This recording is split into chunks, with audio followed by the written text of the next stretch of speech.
All right, let's party. Sorry, I had to cough real quick.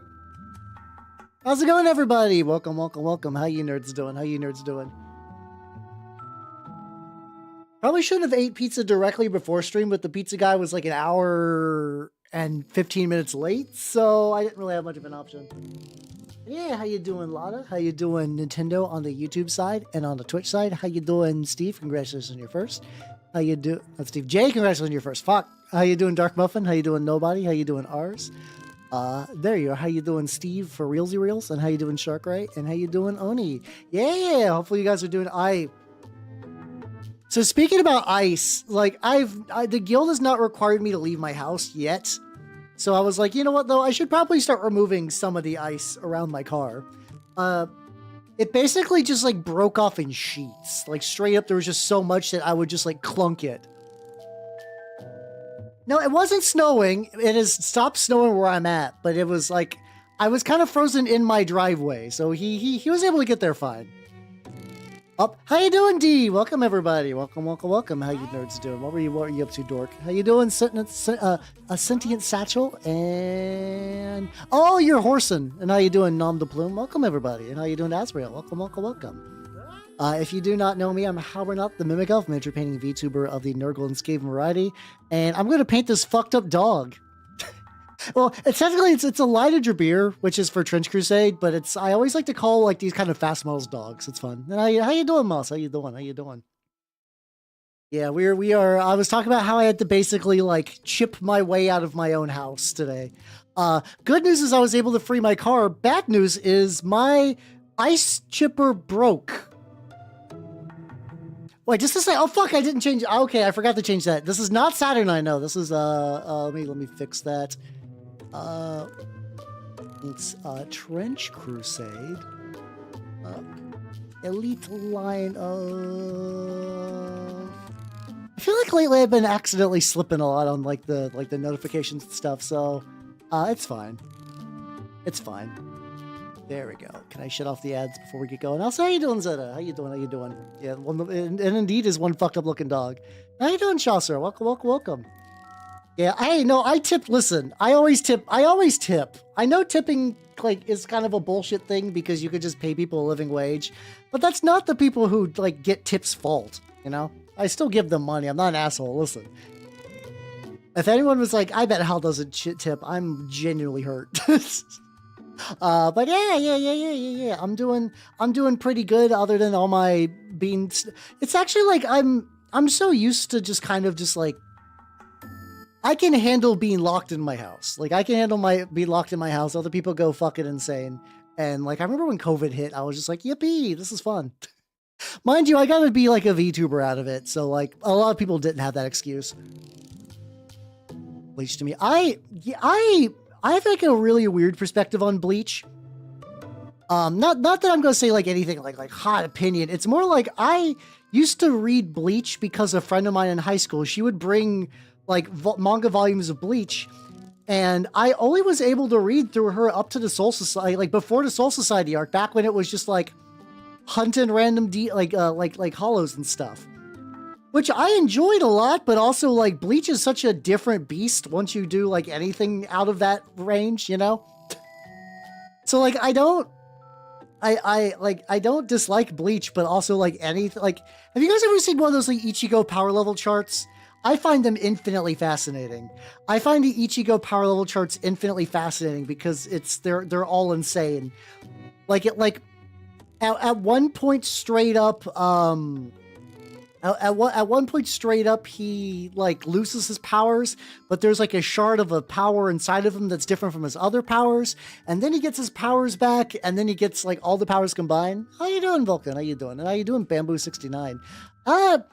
Usually in the States where I'm at, the minimum is like roughly around, you want to do like roughly around at least 15%, at least 15%, probably like 15 to 20 at the very least, 20, 25 if you're feeling fancy. He really does. Yeah. And it's like, the thing is, I think there's probably other anime and manga out there that kind of have that, like, you're just a bunch of weirdos doing ghost hunting stuff. I know even there is like a Digimon Ghost game where the idea of like Digimon as like more of a yokai like spirit exists. I kind of find that fascinating, but I've out of all the anime I really need to watch, I feel like Digimon's kind of like, I like Digimon as a franchise, but there are like legitimate, like very, very big shows that I've been putting off for years that I want to do. What's amazing, Lunarwind? Enjoy your lurk. Nah, it's like, I mean, you could always manually set to that, but like if you go by the apps, they usually are like, or even like if you go like eat in, like if you go to inside of a restaurant, they will usually have like auto tip stuff, and it's usually closer to like 15 through 20. Is like the kind of the baseline.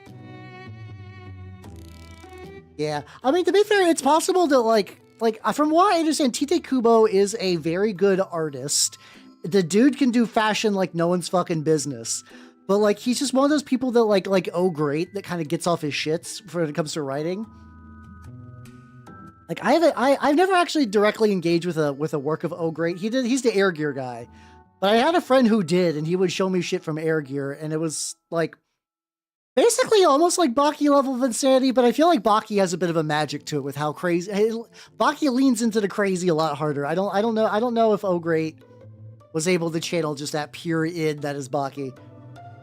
A pure like a lizard brain sort of thing. Maybe id's the wrong one. I always get the various Jungian states mixed up, you know. Like 6 different conversations. That is a lot of conversations. Hang in there, yo. Hang in there. Yeah, Rocky without the whimsy. I mean, I don't think he's like entirely dead inside, but like I do like there are some artists and some artists who like that's kind of like an inherent like weird goof. Also, how you doing, Sensei? How you doing? Like there's like there's a fucking like DC exec recently. They're like manga is clearly selling better than comics because it's more of like it's just written word. It's not really like so superhero focused. I'm like he's getting the idea, but it's like I don't think he has the heart to admit that a lot of people like manga because it's like one guy writing until the series is over, and then you could just end the series when the series is done. Like not that manga can't have like sequels, but like when you read a sequel manga, it's like, yo, this is a sequel manga to X, or a continuation, or a spin-off, or something like that. But if you do that to a lot of super stuff, that just does not happen. Oh, no, like, once again, Kubo does, like, beautiful art. Beautiful art, stuff like that. Before his wife got pregnant, he got better. Wait, what? Hold on, I lost track of that. Oh, yeah, about the whole fucking, Ichigo thing, yeah. I forgot that for a little bit, and I was like, what the fuck? That's how you doing, Sam? How you doing? It's a comic story. No, I don't think that's true. Manga's actually like pretty, you know, there's a lot of shit. There's a lot of different genres of manga. There's a lot where there's just like not really a lot of action. There was like, I remember there was one that I have not read in a while, but I forget if it was done by Dowman or if it was done by someone else, where I believe the premise of the manga was just two hookers that were just trapped in like a sweaty room between jobs, and they were just like it wasn't really that sexual. Like they were like kind of like loosely dressed, but it was mostly just kind of like a weird like kind of like sex worker slice of life thing, and there wasn't like really any action to it. Get a big stretch while the ad break is going on. Yeah, I don't think it needs to be action. I think it's easy to think that just because of like the inherent nature of like how I'm also doing a very shitty, lazy wet blend on the rocks. So I'm gonna see how it goes. I've never really done super wet blendy like this before. But it's like I don't know. You could do a lot of manga besides just action.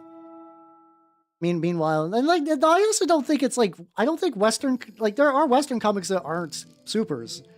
It's just hard to find them. I think the problem is that like it's really easy to like the manga section's all laid out. You can go to a Barnes and Noble. You can start at number 1, and you'll generally know what's going on. I think very rarely. I know like DC and Marvel take up a lot of room on like if you ever go to like a not comic book bookstore, even in a comic book bookstore, you will just see a lot. You'll just see a lot of those too, just kind of choking out other stuff. And I think that probably does affect like the perception of your average person. They're like, oh yeah, no, Western comics are all supers. And that's not true. Like some of like the well-regarded greats of like fucking like Transmet and like Mouse Guard and I know the Neil Gaiman is not like a popular dude these days, but Sandman was is like a pretty big comic, or like it was one that's like recommended, like, hey, are you tired of supers? You should look into Sandman. It's really like, I know it's kind of like touch tips with some DC stuff I think at the time, but it seemed neat. I was reading it for a while and I just kind of stopped. You know, no, not once again, it's no one was like, not any fault of the comic. I just stopped reading things and watching things that I like for. I think that time, to be fair though, I think I just ran out. I had like the first 3 volumes of Sandman. And I read them, and I think I just ran out, and I just never like never able to get more, because I could only really get those at my used shop. I think there's like newer volumes of like a collected Sandman these days. I know there was like a TV adaptation. I kind of like, I don't know. I'm so like not keeping up with like basically like any streaming platform. The amount of stuff that just gets released, I'm like, what the fuck? Like I think I was like I was playing. When I was playing Magic at my friend's house, his girlfriend at the time had on just like straight up just like a show that was just about like, it was just in the UK. It was about like one of those like witches and wizards are real, but in this one like people kind of knew that they were real. Like there's a fucking like town meeting where like clearly like the bigot muggle was like, witches are always fucking our shit up, and then like one of those like kind of like magic practitioners who doesn't really have their powers under control yet calls an earthquake, and then she was like, you see, the witches are at it again. And it's like, that's like a whole show that's real and has like casts and like I assume people like, and I just have no context for. Then again, the closest I've ever really gotten to that though was like there was a while where like my college friends were like, Hal, you should get on Tumblr, and I was like, okay, they got Homestuck there, I'll go. And that's probably the most like actual like following Western TV shows and indirectly that I've done in many years. Yeah, it was like definitely more witchy than X-Men. Yeah, this is a, so in context of Trench Crusade, this is a line of Jabir, which is a sort of like it's a homunculus creation of the Sultanate, which is a sort of like mutant kind of like dog lion thing made of flesh. And I have one of these in my army, and the very first game of this Trench Crusade campaign, we just started. Like, I don't know, ostensibly this week would have been the week to get our second games in, but I really don't know what that's going to be like, because like I'm still technically kind of frozen in my own house. He did get recently promoted. How you doing, Chieftain? How you doing? Because like we're playing a slightly accelerated campaign. I do paints. I do be painting. We started a slightly accelerated campaign where like we're doing 3 promotion rolls per game instead of just 1. I do have the bull, and I'm going to be running him next game. I actually, like, a lot of people apparently got fucked up, and we had a surprise. This is going to sound weird. I went against one of those Trench Pilgrim Methodius lists with 2 Shrine Anchorites. Weirdly for that scenario, we really didn't lose a lot of dudes. He lost 1 random pilgrim, and I lost nobody.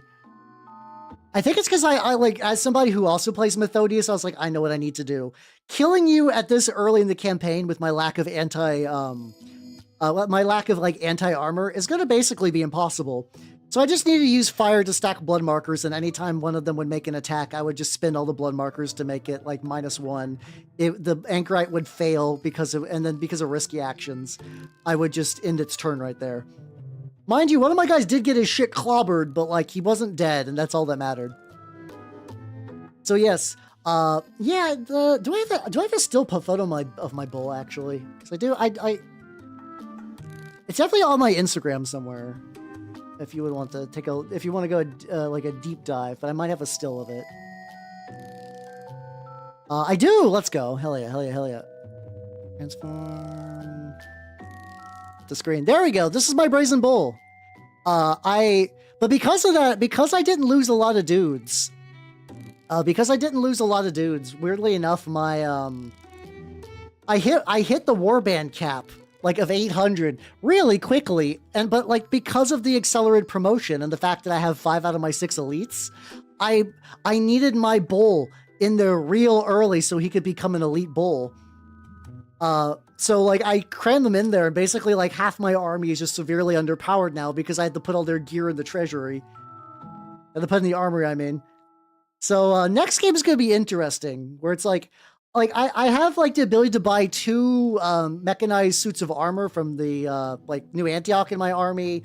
I have I just like have a bunch of shit, but I just don't have the money cap weirdly to employ it yet. I'm running House of Wisdom, so I'm gonna be running Dude Light anyway.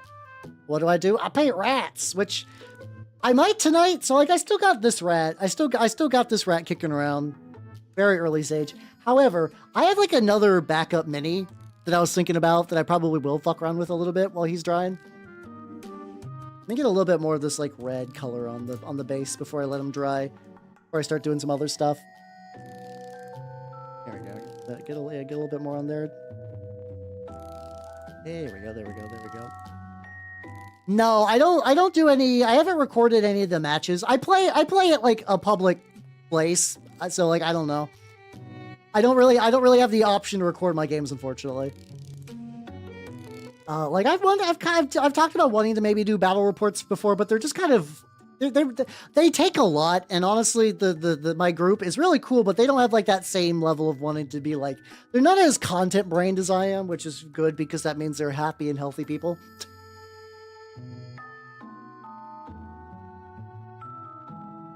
Meanwhile, I sometimes, when I play video games off stream, I'm like, I should be streaming this. What the fuck? But yeah, so, this boy, you're gonna be like, how? Look, what is this enjoyably fat fuck? And I'm like, I'm glad you asked in that very specific way. In the hall of free minis, one of the guys who was giving out the free minis had a bunch of these like off casts of like, this is something he sculpted, and I guess it just like didn't work out right, or he just didn't like the way it looked, but I did. So I brought it home and I put it on the 60mm base with the idea that like, this would be a really cool.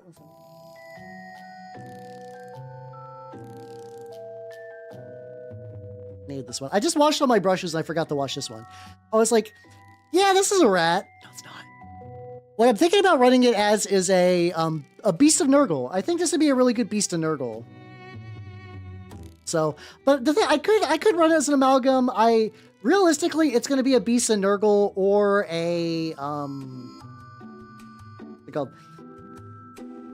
Trench Crusade match. It's hard. It's hard to like. Probably the best I could do is like maybe try to record what goes on in a game, and then maybe bring it back and find some way to do something like that. But it's just not super feasible to do. Oh, him. He's got like a little eye in there with the little lamprey head. He's like he's built right. He's gonna be big gooping at some point in the future. I'm gonna try the idea of doing like a brighter color. I mean, this is still like a dark yellow, but I'm going from a brown to this, and then I might try to like work my way back down to this. To be fair, he's not like, I'm not going to be like super detailed on this guy. If this guy's going to be like a quicker paint, I'm okay with that. I don't actually like, you know, I don't play editions. I actually had 3rd edition. I don't think Beasts of Nurgle are even like a model yet. Like they probably exist in some form of like maybe like fantasy from that era, but I actually don't know. Yeah, I actually don't know what a Beast of Nurgle looks like in 3rd edition 40k. I mean, I can always also run it as like a Daemon Prince or some other shit, you know. Yeah, I could run this guy as like an amalgam for Black Grail, or I could what's it called? What's it called? It's like the hag. I could run this as the hag as well. The thing is, I kind of have a hag idea in mind, and it's one of those, there's like, for the most part, I've actually been pretty good at like managing to like maintain the models I'm painting while my printer's been out of commission. But the hag is one of those I like needed a very specific part, and because my printer's been out of commission, I just was not able to like do anything with that just yet. But I'm getting closer. Come Friday when the new build plate kind of comes in, I should be good to go. No, I like Temple of Metamorphosis, but like Temple of Metamorphosis is more like svelte and kind of like crustacean-y. This guy is cool though. I do like him. Like I said, I think if I was gonna run him as anything like legitimately that might be a called, yeah, probably like an amalgam or a hag for Grail. Just like something Grail based, I think would make the most sense. I mean, I do have the Hell Mini. I painted one, and I would like to, like, maybe one of these days I'll paint me again. I'll paint me again. Going a little bit thinner. Okay, this is like not too bad. I'm gonna try this idea that I've seen where some people will like paint the highlights and then like on top of the dark areas and then just kind of like blend it back down with like a mix. The guy's definitely one of those like, this is an experiment. This is an experimental model. We'll figure out how that goes. I won't focus super stigmatic. No. The problem is like the it's not an actual problem, but the how model is meant for like not a bigger scale, but it is like a 50mm base model, so it's like it's good, but like if it's not like stigmatic nun size, even though that's really funny. I also don't think I'll ever like people I know who like play games with me do find me on YouTube and out in the random. That never happened to me when I was a Twitch only guy. It's only once I started becoming a YouTube guy as well. And then people were like, yo, how I saw your shit on YouTube. How you doing, Linguini? How you doing? But I still want to minimize that a little bit. I want to take any amount of like plausible deniability and just like grasp onto it. Even if it's just for a little bit. Look at that face later. Get like a couple of rough little bumps and we'll go back to the actual model. Technically, so this guy is kind of like an off model, but the main thing I need to get done is the dog. The dog is the actual important model for today. This is just kind of like a fun little thing I'm going to do while it's drying. I always like to have like one model that's like a drying model, just because like, you know, sometimes part of the stream is watching paint dry, and I was like, I can do more painting instead. So I'm thinking this guy's like almost getting there for like the really, like I said, this is going to be very splotchy, very splotty. Spotty, goddammit. Splotchy and spotty, kind of like early paint. That's fine. I'm gonna make sure I get all that going on. And then I'll leave him just to settle for a bit. There we go. Yippee. I guess I'll probably come back to this later, but he's looking pretty legit right now. He's looking appropriately gross. Maybe get like a little bit on the shoulder. Also, right now I'm listening through. I was in the mood just to listen to the entire, like, no, I mean, Iosis has made like a shitload of music over the years. I was just like, you know, I'll just put on just like a playlist of their stuff. I want to listen to Iosis. I'm not feeling picky, you know. Yeah, you know, like, hey, Twitch people go outside. Honestly, I have a very like, well, like, what's a bit called? Compared to a lot of VTuber fans, I think Halbuds are relatively sane, despite what you all might think. Oh god, there's been some fun. How you doing, Draccio? How you doing? There's been some really fun. I don't know if I would call this drama so much as just like very, very internet. Okay, this will be fun to talk about. This will be fun to talk about. For people who are like, especially the ones who are not in the hobby of VTubing as much. So what's the best way to phrase this to get this going? In the like, well, it's just generally Western VTubing world right now. A group of individuals got together, and I don't think it's very many people, and put together a VTuber period tracker. You can put all your faves in there and track when they are on their most periody, or most fertile apparently. And it's like it's a very internet thing. Yeah. It's honestly kind of a bad website just in terms of just like the this is gonna sound really stupid, but hear me out. The journalism is bad. Because basically, the only way a lot of these people can get these metrics is that they just basically see like, a lot of VTubers will be like, yo, I'm on my period, I don't want to stream today, I'm not feeling good, and that's fine. And then other people will just say like kind of like tummy hort as the usual kind of like code word for that sort of thing. The problem is there's like a lot of factors. I'm gonna be honest, and this is gonna surprise no one. A lot of VTubers don't eat very well. A lot of VTubers are basically neats, and they sit around in their house all day eating like DoorDash food. And it turns out that doesn't lead to like the best like physical health. So a lot of times tummy hort isn't like Ant Flow. It is just like, oh, I had a bad burrito at like 3 a.m. and I do this on the reg. But yeah, But that's been interesting. It's like I said, it's one of those things. Like, I mean, I'm gonna be biased because I can never be on that list.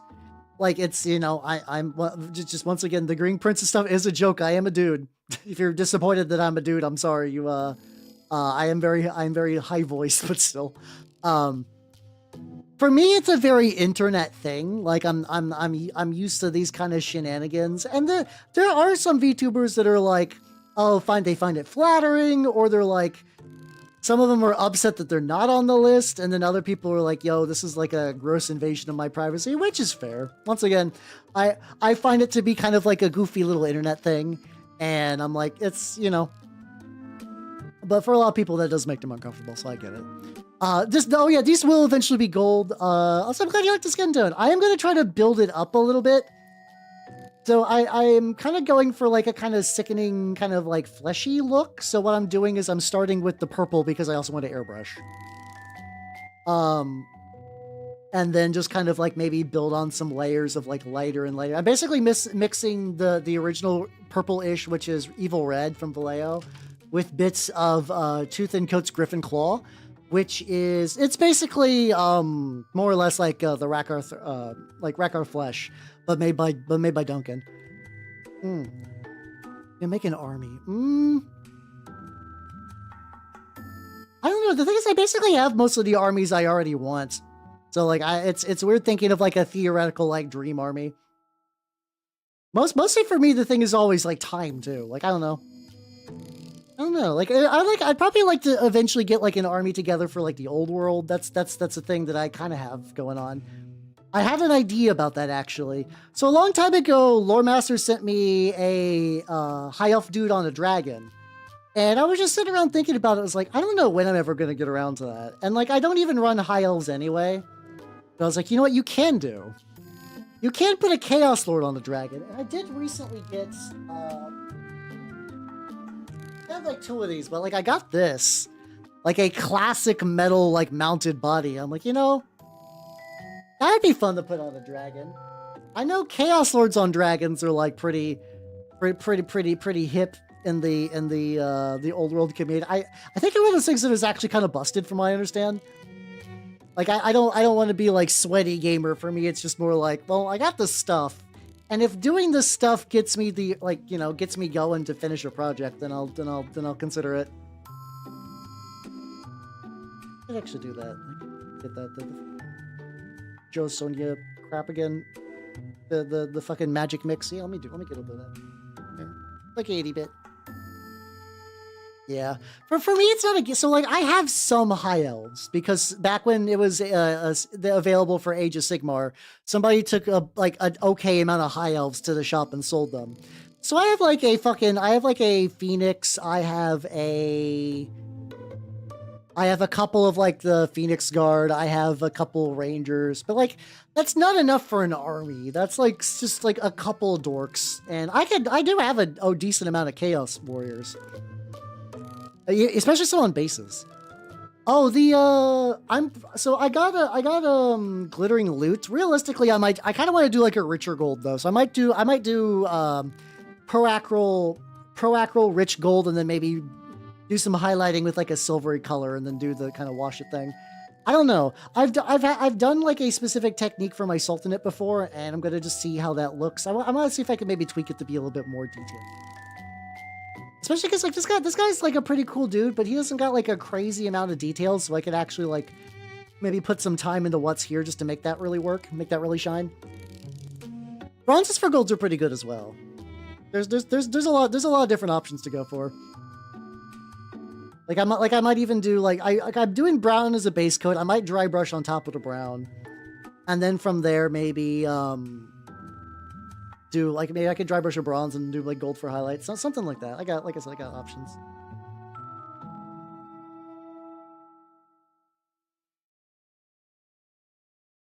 I'm using a like basically kind of like a paint medium to kind of thicken this out a wee bit while I'm kind of fucking around. Just trying to get the ratios and stuff like that. We'll figure out how it goes. But yeah, I don't know. I got like a couple of different ways I could go about doing the gold. I will continue to fuck around with it. Also, the original model for this is a Cerberus from the Saber-tooth Cerberus from Malifaux, which I've bulked out with aluminum foil and sprue goo. Normally this thing has eyes. And I was like, I don't want eyes on this. I do not want eyes on this lad. I want him to look like a weird monster. Because that's what I like Sultanate a lot, because they do get the weird monsters, but they also get like people who are like trying their best against the forces of hell, and I love that combo. Which is why I don't really do like I don't really do like the assassins or the defenders of the wall, or like vanilla Sultanate. I don't really find super interesting. I think it's neat. I'm glad it's there, and I know a lot of people who really vibe with vanilla Sultanate. I just really like House of Wisdom Sultanate. You can't believe you're spoiling my googly eye plan. What the fuck? No, I actually do have a secret like not mini material I want to try on this guy. Which I can show that right now, actually. I can totally show that. Let me get like a little bit on here though. Doll stuffing. Yippee. Because I saw a while back from Grimdark, it's like a Grimdark Billis from the Grimdark Compendium guys. He did this like really cool thing. I think he did like a red streak of hair on one of his word bearers with that. And I was like, oh, that actually that sounds really, really neat. I'm gonna try that. So what I've done, what I'm going to be doing, is I have got that. I'm going to eventually mix it with a little bit of PVA glue, a little bit of red, stuff like that. A chipmunk. Why? Ande. I got so punched by that. I flipped the mini round wrong. Yeah, I want to try doing like a hairstyle, like, oh, there we go. Maybe I'm getting the ratio a bit too thick. I'm basically trying to like really use this to kind of do like a smoother blend. I can definitely tell some of my blends are not as smooth as they could be, but I'm going to be applying more layers anyway, so I'm not like super duper worried at this stage. But I need to blend down a little bit too. It's not like I don't know what the original colors were. But you really love to drive. Do I like Animal Folk Fighters though? Like I don't. That's not really. I did play a whole ass Hermit Crab. I did play a Hermit Crab Paladin once. There was like in Pathfinder 1E, there was like, they probably have this in 2E. I just remember specifically the 1E iteration where you could put together your own like species. You would basically use a species generator, and the DM was like, yeah, you guys can kind of do whatever. And I made a Hermit Crab. Oh, tabletop in general is fair. Yeah, I like oils. I've only really messed with oil washes, but I would like to eventually do like oil blending. I just don't have like they're kind of harder to do on stream just because they're kind of messier. And it's like, that's legitimately a lot of my painting style is kind of based off the convenience of like me, like what I do on stream. There's like one way that my mini is affected is I basically have to paint because of the VTubing. I basically paint like a foot away from my mini at all times. Which sometimes affects like some of the details and stuff. It's not too bad. Well, how you doing, Instances? How you doing? Which is why I do like enamel washes. I liked enamel washes because they give me a lot of things I enjoy about oil washes, but they're kind of like, they're pre-mixed. They have like a good consistency, and like they dry quicker, so I can kind of mess with them on stream a bit more. How you doing, Kill? How you doing? Like giant hermit. Well, it's because like if I wanted to be a paladin hermit crab, I could carry a gigantic shell that was just a big helmet. Yeah, it was pretty legit. That's like the closest I've really gotten to like an animal folk. Before. I guess I did also like unironically play the Kitsune once, but it was in like my tabletop group's like homebrew setting, where that wasn't like a unique thing. I wasn't like, aha, it is I, the only Kitsune. No, they were like a species you could talk to. That was pretty neat, because like, we did like a big sci-fi Mutants and Masterminds game, and I remember before that I was like, okay, everybody make a space species. Make a space species, and then like give them all the culture and detail you want, and they'll be the main species in the game. So we had like a kind of like, actually one player did basically make like expansion to space like furries, but it's basically like basically all mammals were just kind of like furries and power armor. He wasn't doing it for boner reasons, though. I know this guy's not like into it for boner reasons, but we had that. We had like basically a type of parasitic mushroom that like whenever somebody would die, if they were infected with the mushroom would carry on. Like, the person would obviously be dead, but the mushroom guy would, like, retain all their memories and stuff. We had those. We had these, like, kind of, like,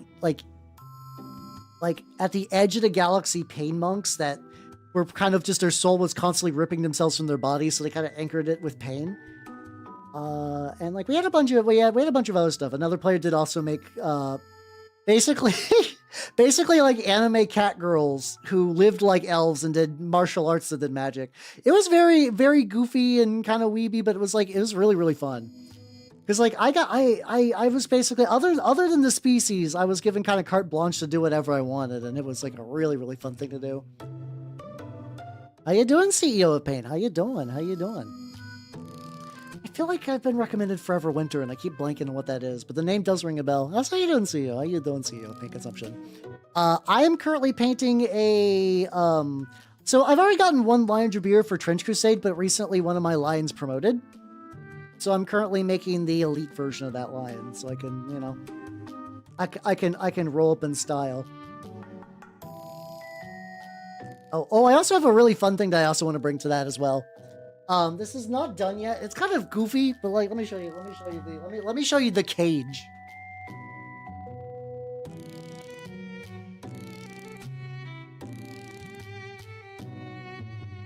So, I did the campaign, like, mission thing, where it was, like, your reward was you could get a captured, like, person. And, like, the guy I was playing with is like, oh yeah, you can have the guy who died, and he just gave me one of his dudes. So what I did do is, I made a little enclosure for him. He's a trench pilgrim, so, like, I took some extra sprues, and I made a little cross, and he fits, like, a 25mm base could fit, like, right in there. Yeah, there we go.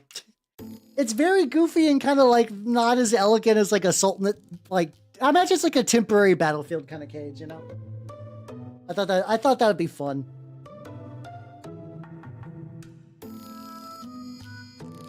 Hey, how you doing, Mini Duh? How you doing, Baconator? Welcome. How you doing? And how you doing, Prim? Welcome. Actually, now would be a good time to get some of the gold done. I'm just probably gonna use Pro Acro Rich Gold. Get that going. Also, thank you for the sub. Thank you. Cards were played. Fuck yeah, let's go. I probably won't be playing cards this week, just because ice. Because of the fucking ice. Like, I'm not looking forward to driving in that, so I'm just gonna be like, hey guys, I'm gonna take a rain check on this week if that's cool. They're not quick. And then I might use that to work on a couple, like, I've also been, so I had a bunch of minis. Oh, is this one of those paints that, like, dried up? Yeah, dried up. So, no, I mean, the Pro Acro stuff is fine, but the bottles tend to clog in my experience, so, like, sometimes I need to, like, shake it and then, like, scoop the paint out. Not, like, super jazzed by, but whatever. Ice the weather event. I don't really live in an area where, like, the people are a thing, which is good. So I don't have to deal with that necessarily. But yeah, no, right now it is straight up just like the ice broke my icebreaker. So like trying to get out of, like, my house was just not a thing. It's not a thing I can really do right now. So I'm like, okay, this is fine. Yeah, that's for Florida. That's a big deal, unironically. Like that. But a lot of people, like, if it gets colder, like, you don't understand. Florida's one of Florida's, like, kind of, like, big things. They can be like, yeah, it's warm in Florida, and when it's not, you're like, what the fuck's happening here?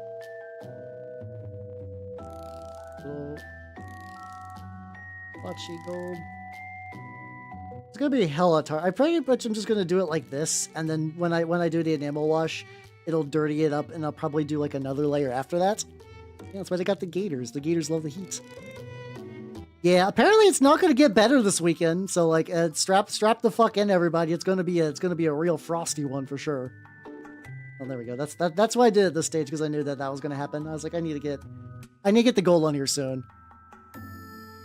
Yeah, the funny thing is I actually have to drive at some point tomorrow. Maybe not all the way to, like, where I play cards at, but just to pick up another ice scraper. So that way, if I need to scrape ice again, I can do that. What a crazy frozen world. Yeah, it's like, there's nothing too crazy with these. I'm also debating the idea of giving the guy metal teeth. Like, I don't know if I'd do gold teeth. Actually, gold teeth might fuck. Actually, you know, I was originally thinking about doing just like regular teeth and claws, but actually, gold would be kind of cool because it would really emphasize that this thing is both like elite and artificial. It's just my teeth are gold. What you gonna do about it, heretic? And then bites you. Dude, I just slipped. Oh yeah, no, yeah, it's bad. I live in an area where there's not like a lot of like good procedural stuff for this level of like weather either. So it's just generally not a good time. But yeah, maybe I might use some of that to do a little bit of hubbing tomorrow, which might be nice. Get a little bit of like, I've actually been doing a decent amount of like hobby stuff, which has been good. Like I did, I got my 1,000 suns. I don't have a huge amount of them, but like, basically like dry brush. I'm not like fully dry brushing, but I'm not that far off for what I'm doing for this. At this point, I am like for the sides. I basically am dry brushing. Specifically, not going to be like super cling on this. If there's like a little bit of brown, that's fine. There we go. Yeah, give the lad some nice grills. He deserves it. Like I said, he is elite, so actually I think it would fit pretty well. Yeah, we'll go. Yeah, well, here we'll go with that. Here's what I'll do. Here's what I'll do. I'll do one mouth. I'll do one mouth brown so far, and if I end up liking, I'll do more. Oh, so usually I've been going with the idea that usually the Sultanate like will make homunculi whole cloth. I'm going with the idea that my dude basically takes people who are dying on the battlefield, especially ones who are dying of like disease, and they're like, "Hey, buddy, the world is fucked up, and you're gonna die. You wanna go out swinging?" And like usually, if you're dying of like, especially like a black grill disease where you're like wasting away and you're just gonna become like a giga leper, you're gonna be like, yeah. So they kind of juice them up. They kind of like turn into like horrible mutants for a while and then die. But you know, they go out swinging. So I'm going with the idea that this one probably at one point legitimately was just a dog. It was a dog. It was they were able to rescue it on the battlefield with injections, and then I'm at the very least I'm gonna go gold now, and then later we'll determine if I want to splatter that gold with blood or not. I might not actually, because like my other one I did also go hella overboard. The problem is that like I hear the sirens of corn in my brain that whenever I start applying a little bit of blood effect, it always turns into a lot of blood effect. Oh, so how you doing, Rocco? Yeah, very Edward. But if it was just like a dog, Rustipple heavy. Hey, let's go. What are you doing? Are you just doing vanilla Heretic Legion, or you got like I forget? Do you have a specific subfaction in mind? I feel like you probably mentioned this, but I do forgore a lot, so I would not be surprised if I just totally spaced on that. I could do verdigris. The thing is, like, I've also been doing too much verdigris. Oh, there we go.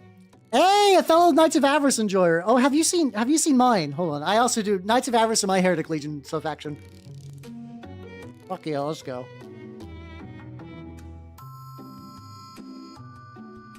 Give me a quick sec. I'm gonna turn down the heater just ever so slightly. I'm melting, but I know if once I do this, it's gonna start like freezing.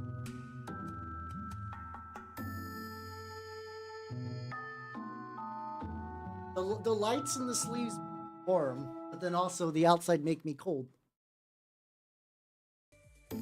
What's how you doing, Poto? Welcome everybody. Welcome. If you do not know me, I'm Howard the Mimic Elf, miniature painting Vtuber of the Nerd Golden Scale variety. How was the Hunt Showdown treating you? I'm currently working on my line of Jabir, and I'm testing out the idea of giving him like glow. You missing a finger? No, okay, he does have a finger over here. Oh, okay, there we go. It's like a whole side claw. There we go. But yeah, hopefully your games went well. Hell. Just start working. Do it! Work on your dude. Or your lady, I guess. Work on your lady. But also, too, remember, too, like, you can always just strip the paint. So, like, why not? Why not work on it? What's the worst that could happen? That you need to, like, dunk it and start anew? I'll let these claws dry a little bit. I'm probably gonna I really want to test what this is gonna look like before I go all in. So I might let them dry just a wee bit. But yeah, I've been stripping paint from some dudes too. Like I got me a bunch of thousands. I got like a unit of 10,000 Suns guys, which I want to use for my Chaos 3rd edition stuff. I also got a fucking Gene Stealer Patriarch. Let's go. The lad. I do want to rework him for my turnip Gene Stealer army, so I'll need to remove the obvious Space Marine skull, but that's not too bad. Also maybe the pipe, but I'm pretty excited. They're going to be very much later, though. Yeah, let's fucking go. Oh, no shit, I'm dropping stuff. How you doing, Ugly Dogs? How you doing? Welcome, welcome, welcome. Yeah, no, my projects are infinite. One gold tooth would be fancier, but I don't know, I'm kind of already solidified on the idea of it just having like an entire fuck-off grill of golden teeth. This is basically dry. See? Oh yeah, let's work on you for one, dude. Oh yeah, let's go. I've been itching to play since the first playtest, but like I kind of was in an area where people were like, I don't know how, the game's not out yet. And I was like, please play with me. And then I think it entered like one of the beta stages. But basically, like, it was kind of one of those things. It's like I want to be like a really, because like I was part of the OG Kickstarter, not like the one that had like when they were just cool minis. I was like, I could do something with cool minis, and then it became like, you know, a thing, which I thought was very funny.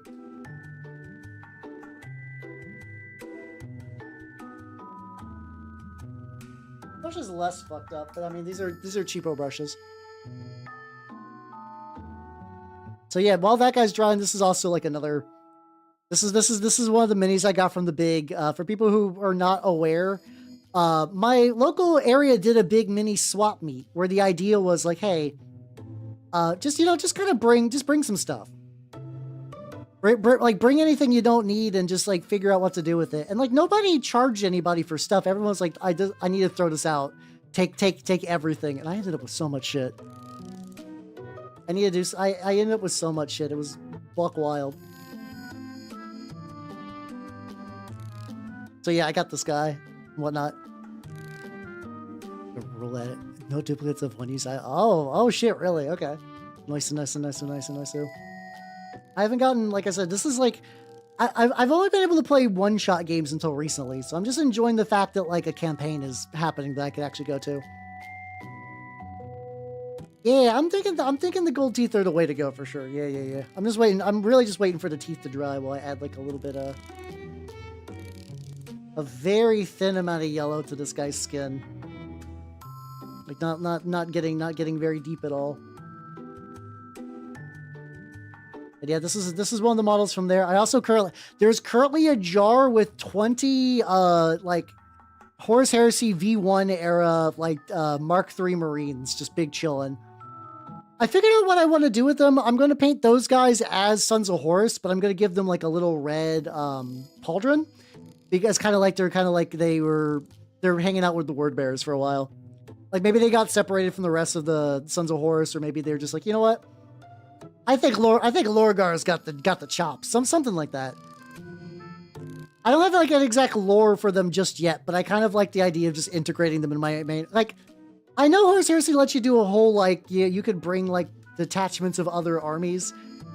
And on one hand, I get it, but because I just really want to do like one tactical squad, I'm not gonna like change my rules. Listen, I understand what jars have gotten in the Parlance of Nerds, but like legitimately, I do so much work in jars because it's so nice. Word bears are super cool. I will. The problem is, and this is gonna suck. You're going to basically need to read the Horus Heresy stuff. Word bearers in Modern 40k are the other faction when you want somebody to be a jobber. Like if you don't want Night Lords to job in Modern 40k, you get the Word Bearers involved, because Word Bearers can job, but while being like kind of like too big for their own britches, hoisted up by their own petard kind of thing. Like that happens so much, and like they're I'm not gonna say at some point they do become cartoon villains in Heresy as well, But like, First Heretic is a very neat book. I am very biased because that was the first like 40k, but the first Warhammer book I had read to completion. Like I started to do Lords of Silence prior to that, but I just didn't get super far. I did end up finishing Lords of Silence later and had a good old time, you know. Yeah, he's got his arms just kind of bent inward. He's he's gamer posing. He's got a little bit of slouch going on, but it's not too bad. Yeah, God, from what I understand, 3rd edition Shattered Legions is a lot less stupid. So Shattered Legion, so every now and then Horus Heresy does some ideas that are kind of neat. Like they're very neat thematic wise, but then also the implementation is just fucking batshit. Shattered Legions is like, okay, the people who survived Istvan and then also like a couple of other things basically would form these little like kind of mixed regiment bands of dudes together because, you know, they just needed to out of necessity or whatever. And you're like, oh, that's cool. What they used to do in 2nd edition is that they would have variable traits that would differ by the amount of models of a particular legion you had in a unit. And you're like, well, that's kind of weird, but it's not too weird. No. Listen. The problem is that they let you do it mid-fight. So you could have a unit of 20 tactical marines where 7 are salamanders, 7 are Raven Guard, and 6 are Iron Hands. And depending on which ones die, the ratios, like, between, like, every time the ratios changed, their powers would change. And it was like, what the fuck? Why did you think this is a good idea? They're way more sane now in 3rd edition.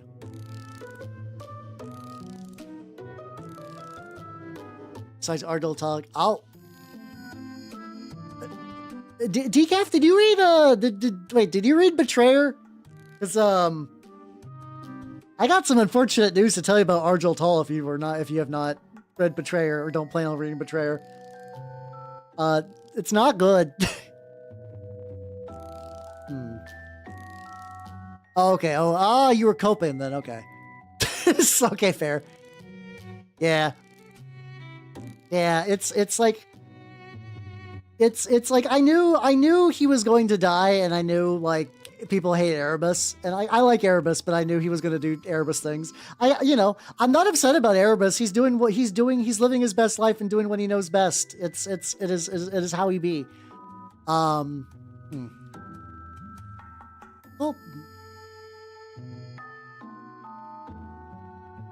there's like Dreadnought torsos. I'm just trying to think of like what would be like a melee? Because like War Dogs are already very like melee built, so I don't really have like a strong I haven't really looked for other things. I guess being Imperial just kind of limits you a bit on that. Oh, I'm sure it does. Like I'm also going to be honest too. I know that like Horus Heresy is Warhammer 40k historicals. I get it. But like I will break rules if I feel like it. So like even if there was like, well, that would never happen, I would do it anyway. I don't care. I'm very much pro like I don't let third parties like choose how I do my armies. Like James Workshop, even like Trench Crusade people or like Max from Turnup. If I want to do a thing and I do a thing, there's no way. There's way more IO systems.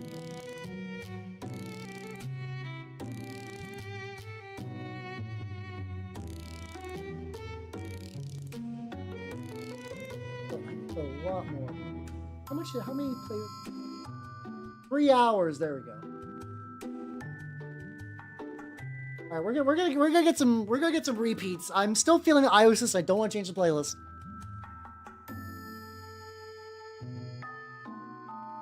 Yeah. Oh yeah. No. Erebus is great because he is like the perfect heal. He's great.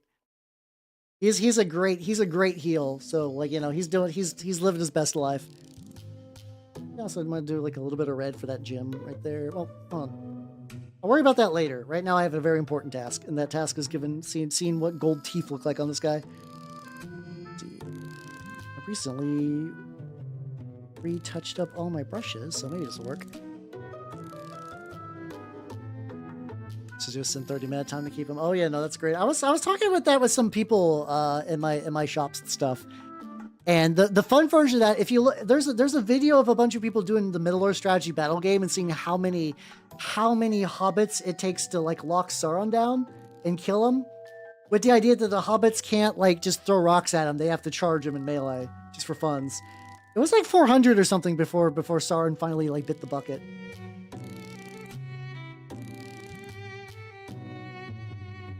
I mean, actually, this actually might be better to dry brush on at this stage. The teeth are small enough that dry brushing is probably more feasible. Yeah, I'll have to think about the body for that. Like I know like Sisters has a couple of like I don't know if you're just like looking for parts of steel. Ooh.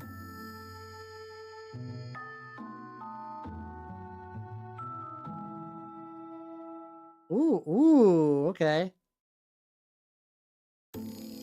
I need to get those bottom teeth a little bit, but that's not too hard. Oh, camera froze. Hold on, shut the... Oof, there we go.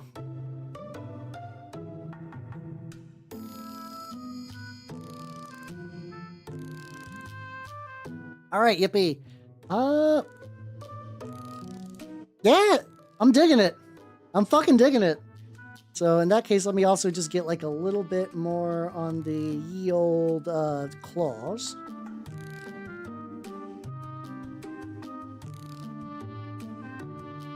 There we go. Oh, let's fucking go. I actually like the golden fangs are pretty legit, but I think I really like the golden claws. The golden claws sell it.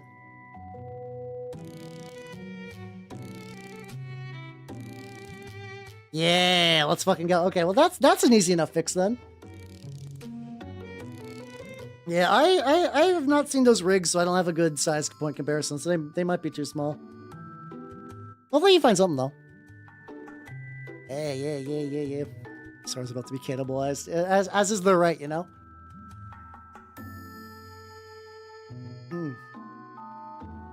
He's got golden bones. I like to think so too. I like to think that when he promoted, he just kind of like became extra sick and gold, as one does, you know. Oh god, I forgot about that. Listen, I played Skyrim. It's been a bit. I think Skyrim to date is the only Elder Scrolls game I've beaten. Like I've played Morrowind and Oblivion. I've actually played a lot of Oblivion, but I would always just kind of dick around in both those and never really like sat down to try to complete the main story. Which is a shame because, like, I don't know, Oblivion probably doesn't have like the greatest story in, but I also never got to do the Shivering Isles either. So I don't know. It's one of those things that I think about. It's like, that might be a fun game to play at some point. I don't know, but there's also like other games I want to. God, fucking. Remember when we were talking about like Fable having a trailer? Fuck, it's the new Fable's doing like Office style cutaways, and I'm just like, oh god, I was thinking about doing a Fable playthrough. This is, oh god, why did you do this? Why? And I know people were like, yeah, Fable's always been very, very British humor based, and like I get it, I understand. I feel like the loosest Monty Python joke fits in a lot better than just like straight up just like, yeah, this is a gag from The Office. This is an Office cutaway gag. Like, what are you doing, buddy? Why is it like this? Like, why, I really have to wonder about like video game writers, like not all of them. People who are doing like independent things and like not like, you know, there are good video game writers, but then you run into people doing like the weird quippy stuff and stuff like that. I'm like, do you run this by anyone? Maybe the focus groups like that kind of thing more. I don't know, but for me, I'm just like, no, I hate it. Oh, I hate it. It's not good. Like, I'm sure, like, the quests and stuff are fine, yeah. Like, the actual, like, that was just kind of like, We get a little bit of brown on the claws. Realistically, though, the feet are going to be covered quite a bit, so I'm not super worried about that. I got you. The stakeholders demanded. That might also be it, too. Yeah, God, that is really funny, because about, like, I don't know if this is going anywhere. But like apparently like Hasbro like higher ups are suing Wizards because they're devaluing magic cards by how much they just kind of keep cranking them out and just like making too much demand. Like the supply is not meeting the demand. I find that really funny because basically everybody at Wizards was like, well, no, we're not doing that. That's not a thing. And then it's like behind the scenes, Wizards acknowledged that they were doing the thing and they did not care. Is a gold heavy? It's fine. It's fine. Once again, I'm gonna do whatever. If the fucking Knights of Avarice want to steal my dog's bones, they can fucking try. They can fucking try. My dog run really, really fast. Oh god, it's not answered me. That's okay. You can still play Dwight from The Office in the hit game Magic the Gathering. Blood. It's only blood here. I'm heaving blood actively in real time. He got that dog in him. He got that gold in him. I'm gonna let those dry a little bit, and then I'm gonna go back to doing the skin touch-up stuff, which we're very, very early on in. And then while that's going on, do I want to work on? Yeah, I might as well keep poking at this guy. Let's see, I need to get a little bit of. Let's see, I need coughing blood emote. I need a lot of emotes, honestly. The problem is, instead of getting new emotes, I just find goofier shit to take from G-dubs. It keeps happening. Where it's just like, should I get me a proper emote, or should I just take the fucking, just like, slime marble or whatever? Thank you for the hydrate. I could use that. Hold on. There we go. Big stretchy. There we go.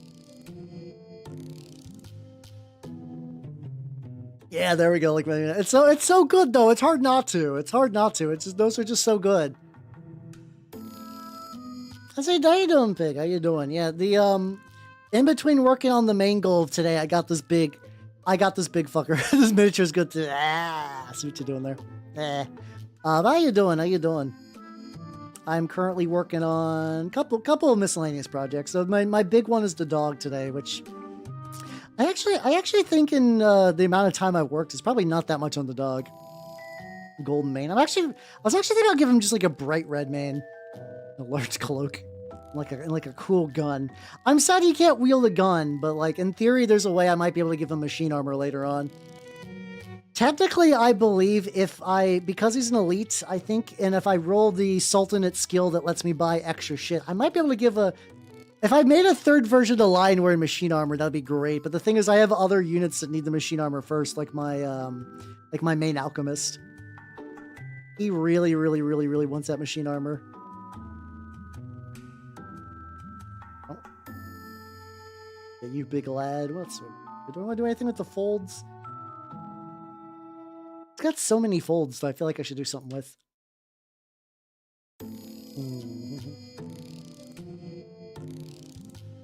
Yes, he's got like little barnacles or something like that. That would be good just to maybe do like a slightly. Oh yeah, I got like a reddish brown. I could give that a go. I'm gonna use a shittier brush on this guy though. There we go.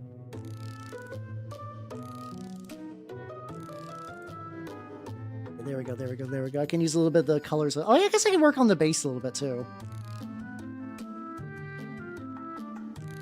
Oh, this brush is basically already dried up. Let's just see how this looks right now. Oh, it's just because this is super thin. All right, whatever. I'll come back to that later.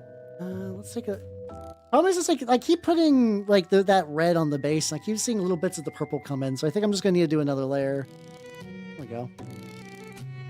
And though right now, I need to do more. I think the teeth are finally dried, so I can go back to dry brushing them. While my gold on my palette is still, I almost put the wrong brush. I almost put a nicer, not metallic brush in the gold mixture, and I did not want to do that.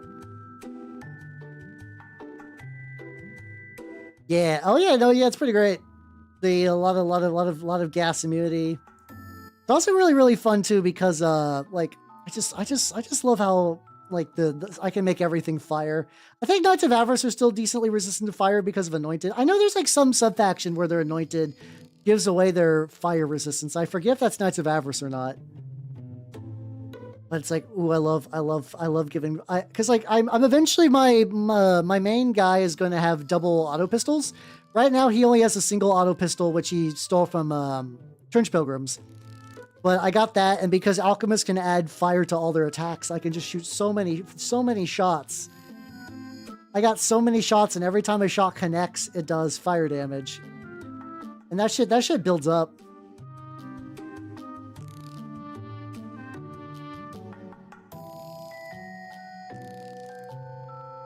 We got the teeth. Yeah, oh yeah, the trench ghosts probably do. Yeah. Like I said, there definitely is one. I think trench ghosts make the most sense to lose it because they're technically not. Trench ghosts are so fun because technically they're on nobody's side. They hate everyone. They're technically like a weirdly neutral faction, but they just happen to use Heretic Legion stuff. Which is why I think that's the lore excuse why they don't get the contracts, because they're like, no, they hate everybody. But they got that big hatred in them. Also, this little skull, 2 over here. I've been digging into the G-Dub skull pile lately, just because, like, I don't know. I have been finding that just adding like 2 random skulls to the base does kind of it does feel good. So like as much as I give G-dubs about adding random skulls everywhere, there's some days I get it. Some days I get it. Get a little bit on the base now. Yeah, there we go. The funny thing is, eventually I'm eventually just gonna cover all this with weathering pigments. But so like for now, this is fine. Like the fact that those bottom clauses are not like particularly covered is, oh, it's all right. Yep. Yeah, I'm excited to use this guy though. I don't know. I'm hoping the plan is this weekend is I'm probably gonna be playing some turnip, because I got the cannon I showed over here. I got him all painted up, and I wanna do the big shoots. Like the Grand Bombard's one of those things that like my local scene, everybody pretty much ran very, very early on into turnip. But now that everybody's kind of like gotten their fill of it and they shoot away, now I'm like, ooh. Now I can get on that. House goes, ooh, oh the shit, that's a good idea actually. I'm sure somebody out there has 3D printable cow skulls. Like that has to be a thing, you know?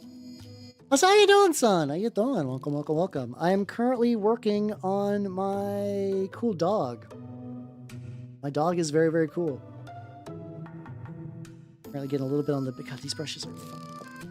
I need to bring them back though. They were like perfect for just doing like very nice kind of like grunt worky sort of tasks. And I think the problem is that they grunted too much and then now they're getting all fucked up. There we go. Cold. Oh yeah, no, it's very cold. My entire like walkway out of my house is basically ice. Like straight up. Like I can't even break it. Like I have to like stomp on it if I want to attempt to break it. And I don't want to stomp on it because like I don't want to fall on my ass. So it's been kind of a very interesting push and pull between that. Yeah, no, it's been bad. Be patient, my dog has autism. He will. My dog will bite you. He's got that my dog's got that dog in him. My dog's got that lion in him. A little bit on there. There we go. All right, now how far south? Like not super far south. Not super far south. I don't ever want to give like super specifics just because like I like some degree of privacy. But yeah, oh fuck, we got ad break.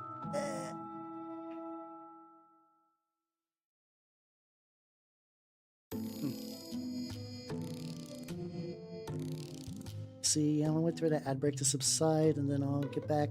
This while this is going on, I can kind of get a couple little highlighty bits on the lumps. Yeah, there we go, there we go, there we go. It's too thick. This will eventually kind of correct itself though, so I'm not super worried at this stage about any goofs. All right, we back, yippee! Yeah, I kind of figured the weather was going to be this fucked, so I wasn't even going to bother. And I don't like the guild, when it gets real bad, they do let me work from home, so it's not like the worst. It's not great though. Exact longitude. No. Oh yeah, there's like ages ago I saw this really cool like piece of terrain that was just a cow skull. I wonder if actually legitimately I could find that online.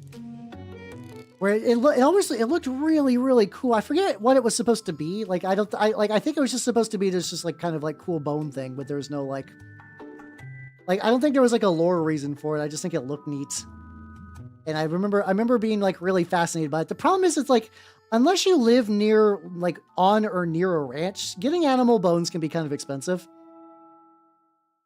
So any amount of that dream that I wanted is just kind of gone. Doobie doggy dog. It's so fucked up that my brain autocorrects that it's a doggy dog world. Just I'm so used to that, like the Diamond Dozen copy pasta of the Malproposum. The one where it's like you basically remember saying wrong and you say it. That's kind of like a joke kind of dealio. How you doing, Nora Loving? How you doing? Did I give you like a nice? There we go.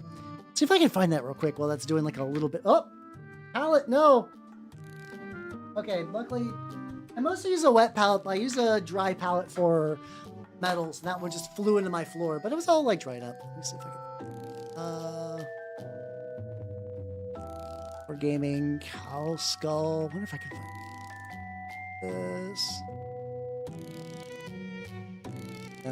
this. Fuck off 3D gen stuff. Cow skull terrain? I'm gonna do Cow Skull Warhammer and then just probably stop.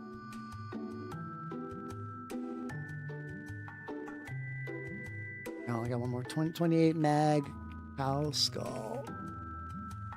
No, alas. I would have to dig further to find this piece of terrain. It's a shame. It's really, really cool, though. The Grim Reaper travels using a double-sided scythe. A bicycle, if you will.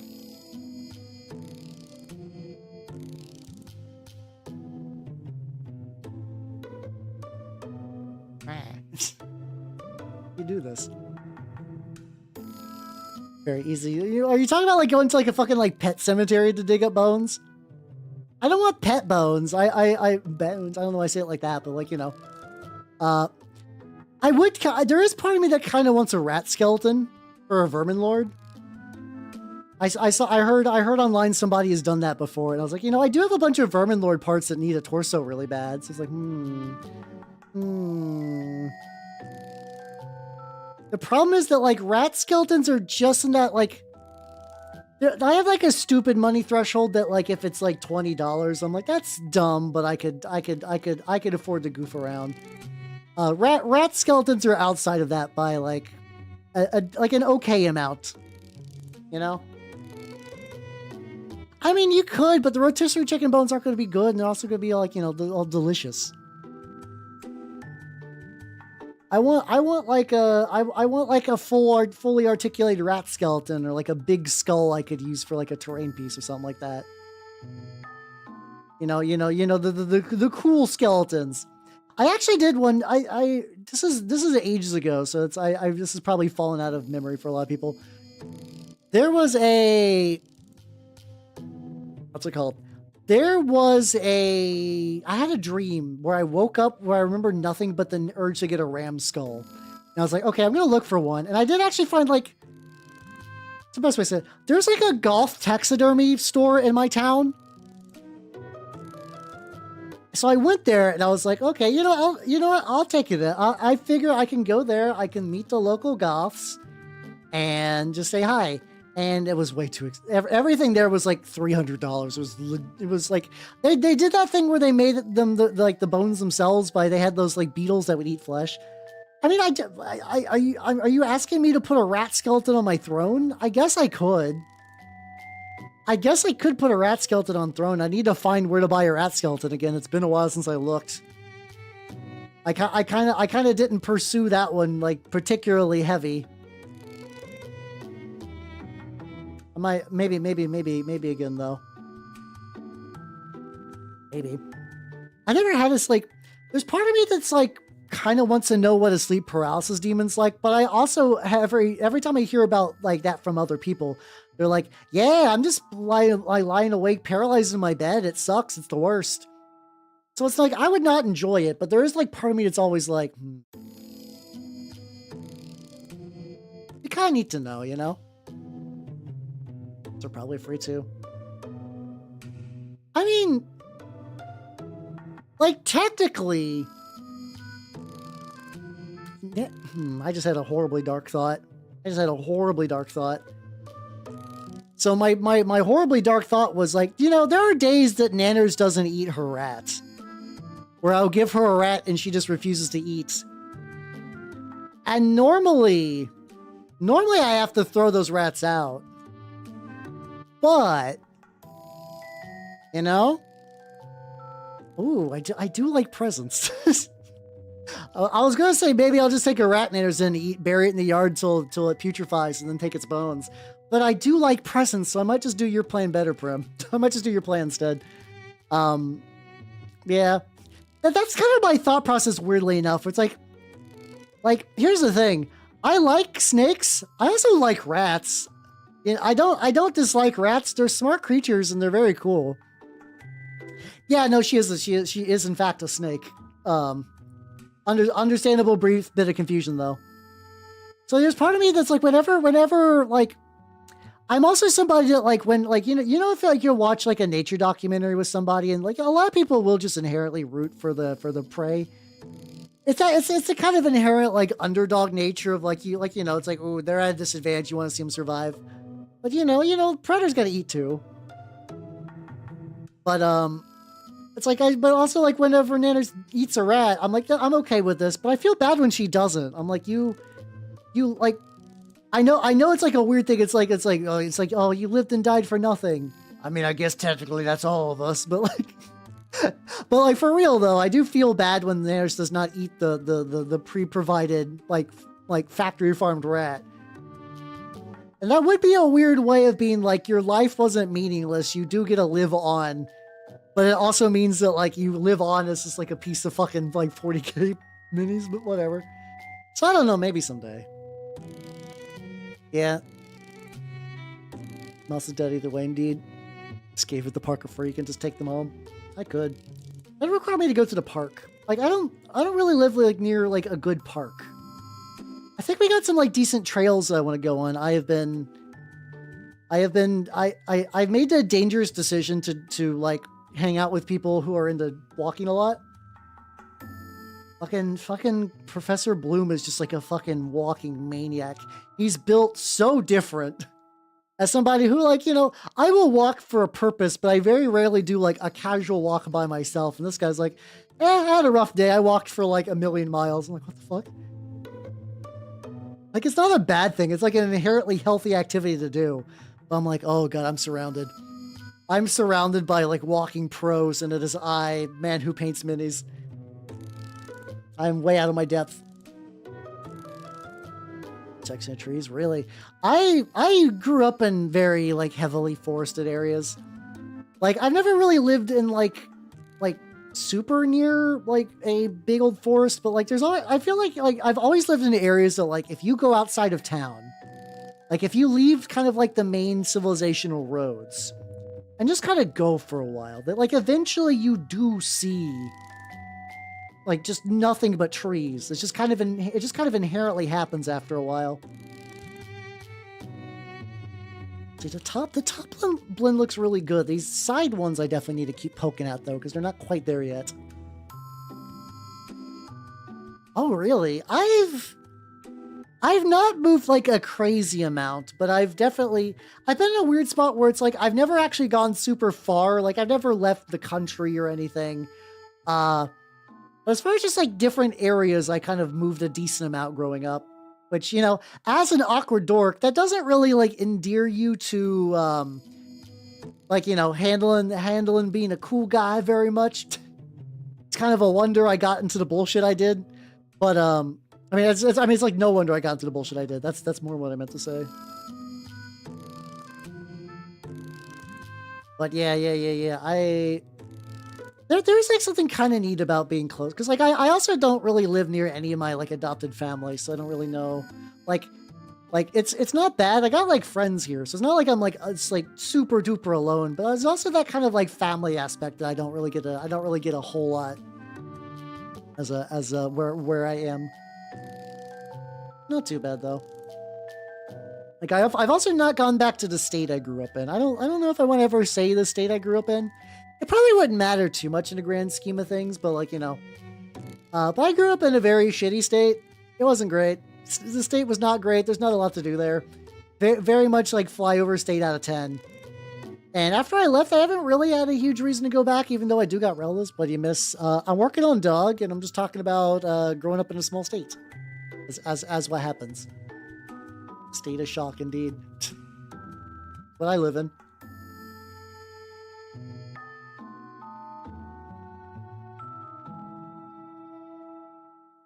Howdy, southern neighbor. Hey, let's go, let's go. Yeah, I was gonna say you live in the most north, the Canada. Yeah, I would like to travel more, but it's always one of those things that like. A lot of times I end up prioritizing material goods over traveling. And on one hand, yippee minis, but on the other hand, it's like I would like to travel more, which is kind of why I want to fix that this year. Whether that happens or not, I don't know. I don't know if that's going to become like a actual thing that happens this year, but I would like it. I would like to. I would at least like to do something like that. Like whether I actually end up in the UK or not to go to Vexpo and then Warhammer's World, I don't know. I think it would be neat. I think it'd be just like a good thing for my brain. Oh, thank you. Yeah, I'm very happy the way he's turning it out. I got a lot of little like highlighty bits to go. I also need to remember to be like a lot smarter about like I need to remember once this is all said and done that I need to seal him before I go too buck wild.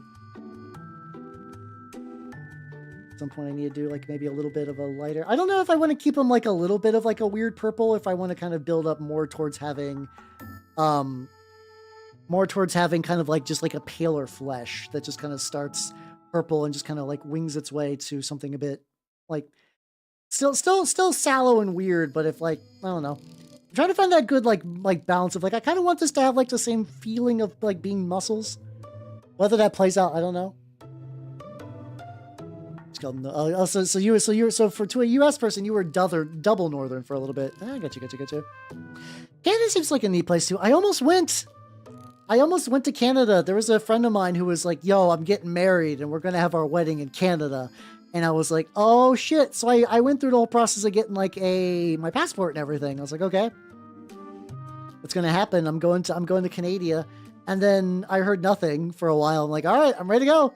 So let us know when the details are. I got all the shit I needed. And they're like, "Oh yeah, we just had a private ceremony." I'm like, "Oh, okay." I mean, getting a passport's like a good thing. So like, it's not like it was like totally bad, but still, like, bleh.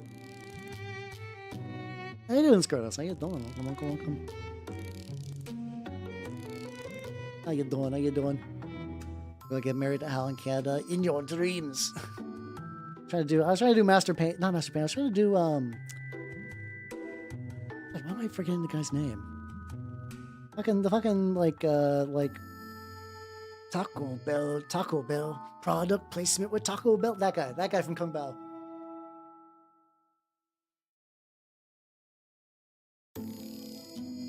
I feel like a lot of Halbuds are Canadian or a lot of Halbuds are Floridian, and I don't know. The overlap between them I find fascinating. Both those are places that shouldn't have a huge thematic overlap, and yet, so it'd be. Gotta get more in here. Yeah, I guess this is very much just like a lot of glazing, and I also need to be really careful because like sometimes I will put a lot of effort into this, and then I'll do the enamel wash, and I'll kind of ruin some of this. But I also need to get like a good balance between the enameling and the glazing and whatnot, because I do want that kind of like dirty, kind of like worn, because like, you know, this guy's gonna be out in the field for a while. I want to keep that to some degree. Got some of the belly, some of the angles on this. I couldn't really remove the guy from his base because it was just kind of pre-glued on there and just kind of already like sealed in. So there wasn't like a lot of fiddling I can do in that regard. I wish I could have, for sure. Pushing move the floor. Oh yeah, snowbirds. So is that? Oh, yeah, that's when you go from a warm place to a cold place to Florida. Yeah. Take some of my up. That's how you doing, Nos. Welcome everybody. Welcome. If you do not know me, I'm Halbernut the Mimic Elf, miniature painting VTuber of the Nerdlandscape variety. And today, Master Show sounds right. I'm currently working on my what's it called? I'm currently working on my line of Jabir. I recently had one get promoted in my Trench Crusade campaign that I'm in. So I was like, I'm gonna give him a cool model. What are you working on? Currently working on the lad, and it's turning out pretty good. I'm trying to get like. Really, I found that I've been finding myself a lot really trying to get better and better at glazing. And like so far, I feel like it's been doing good. I feel like my glazing has been getting better though. Probably I think that I do need to start moving to the next stage, which is just glazing like just the. Like a mostly, whatever. Like a mostly the skin tone. But yeah. I'm glad you like it. Hell yeah. Oh god, that's a fucking that's a fucking mood. So, recently I got gifted, like I have my Word Bear's Horse Heresy, including, this guy. My Saturnine Praetor, who is not done yet, but is still very much work in progress. And in Decaf, thank you for the follow, and welcome to the workshop. I got gifted a bunch of Horus Heresy 1, like Mark 4 and Mark 3 Marines that I need to start working on now. And I'm like, oh boy. I love word bearers. I'll take it. There are a bunch of the what are they called? They're the totally not Daemonettes from Bestiarum that I just kind of like mushed into there. Nicer rather than oils. I mean, I think it's fair to do both. Like I'm realistically going to attempt to bring enamels into the glazes. Like I do know that there is a thing that if you get really good with glazes, it does become like a very, very sublime technique. I'm also kind of in an interesting period. I both paint for tabletop and to look good. So like I kind of like hit that like weird in between. Yeah. I'm going with the idea that like this guy is like basically a chaos lord, but he doesn't know it yet. Like, not that he's not feeling, like, the power of chaos. Like, it's not like he's unaware of that. It's just that kind of, like, early... Like, I'm going with the idea that, like... Because, like, you know, a lot of, like, the things that people in 40k take for granted as common knowledge aren't as common in Heresy, especially once, like, word bearers really started ramping shit up. So, like, he's somebody who is, like, up until recently, like, a good fighter and leader and whatnot, but was never really been, like, deep into the chaos sauce. You know, kind of like loyal son of Lorgar and whatnot, but it's like now that he's been in the shit, he's feeling it. He's feeling it. Yeah, real cool for life, yo, real cool for life. I will always live by that. Like I understand people who want to have like really like canonically accurate paint schemes and stuff, but that is not me. I live my best life.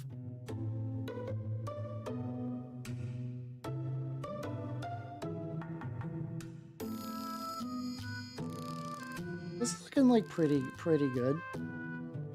I basically just continue to wait for the point where I decide to bring up the next color for the glazing stuff. Especially tricky because I keep finding these little like recesses that I could like get into. I can get like up in there and just get like a wee bits. There we go. Yep. Hey, let's go. I mean, oh yeah, that's true. I did know that. Yeah, it's fun. You know, it's fun to fuck around. Who gives a shit? Listen to get that gem on the back. I'm just gonna use the dark red. Actually, I'll do a medium red, then I'll do a bright red, and then I'll do a bit of a. Let's see. There we go. Yeah, I'm just gonna use a bit of gory red because I really like all the Vallejo reds. I just tend to use them a lot. I know word bearers are super funny because like I do like the wine red, but I find that just like by the time I get done painting, it's not really wine red. But for most people, it's not anyway. Like, they have that kind of... I believe the Galvorback red from G-Dubs is a very wine red. I don't use G-Dubs paints, like, at all. At this point, I think legitimately Nikala Oxide, I think, is the only Games Workshop. I guess I also use Typhus Corrosion, too. Mostly just because every time I try to buy, like, another thing of, If I try to buy a color that's supposed to be a corrosion, like the fucking AK corrosion stuff, the rust stuff, it tends to dry. There's probably a bigger set, but I use these kind of like, these are kind of the full, the like Nocturnal is a dark, Gory's a medium, and then Bloody's a bright. And then I got Evil Red, which is functionally more of like a reddish purple. Which technically you could go Evil Red, Dark Red if you want to kind of like shift the values over by one.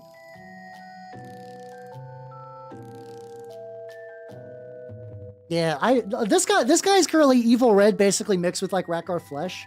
But I think we're gonna try now though is gonna use like a dot of this and then also Dark Ivory, which I really, really like from Pro Acryl. That's true. I should check out the Army Painter the Army Painter Rust stuff. I have not looked into that. There we go. Mark III. Oh, the ones I received were old. Like I'm sorry, they're in the living room. I could grab one if you guys want to see. Currently mixing half and half, and it's giving me like a way more pinkish shade, which is good because that's what I want for this. Then texture paste. Ooh, I do like that. I do like that description. So I'll grab some of the lads when I go get water later. There we go. It will happen. It will happen. I saw those the John Blanche sets. And they seemed cool, but every time I look at them, it's like one of those things where it's like individually, like it's a good deal, but I don't really need all of those paints. So I just kind of look at them. I'm like, it's a lot. Like, I'm sure that like they look cool though. Joe Feet, never. I can show the claws maybe later. What happens if we do like a...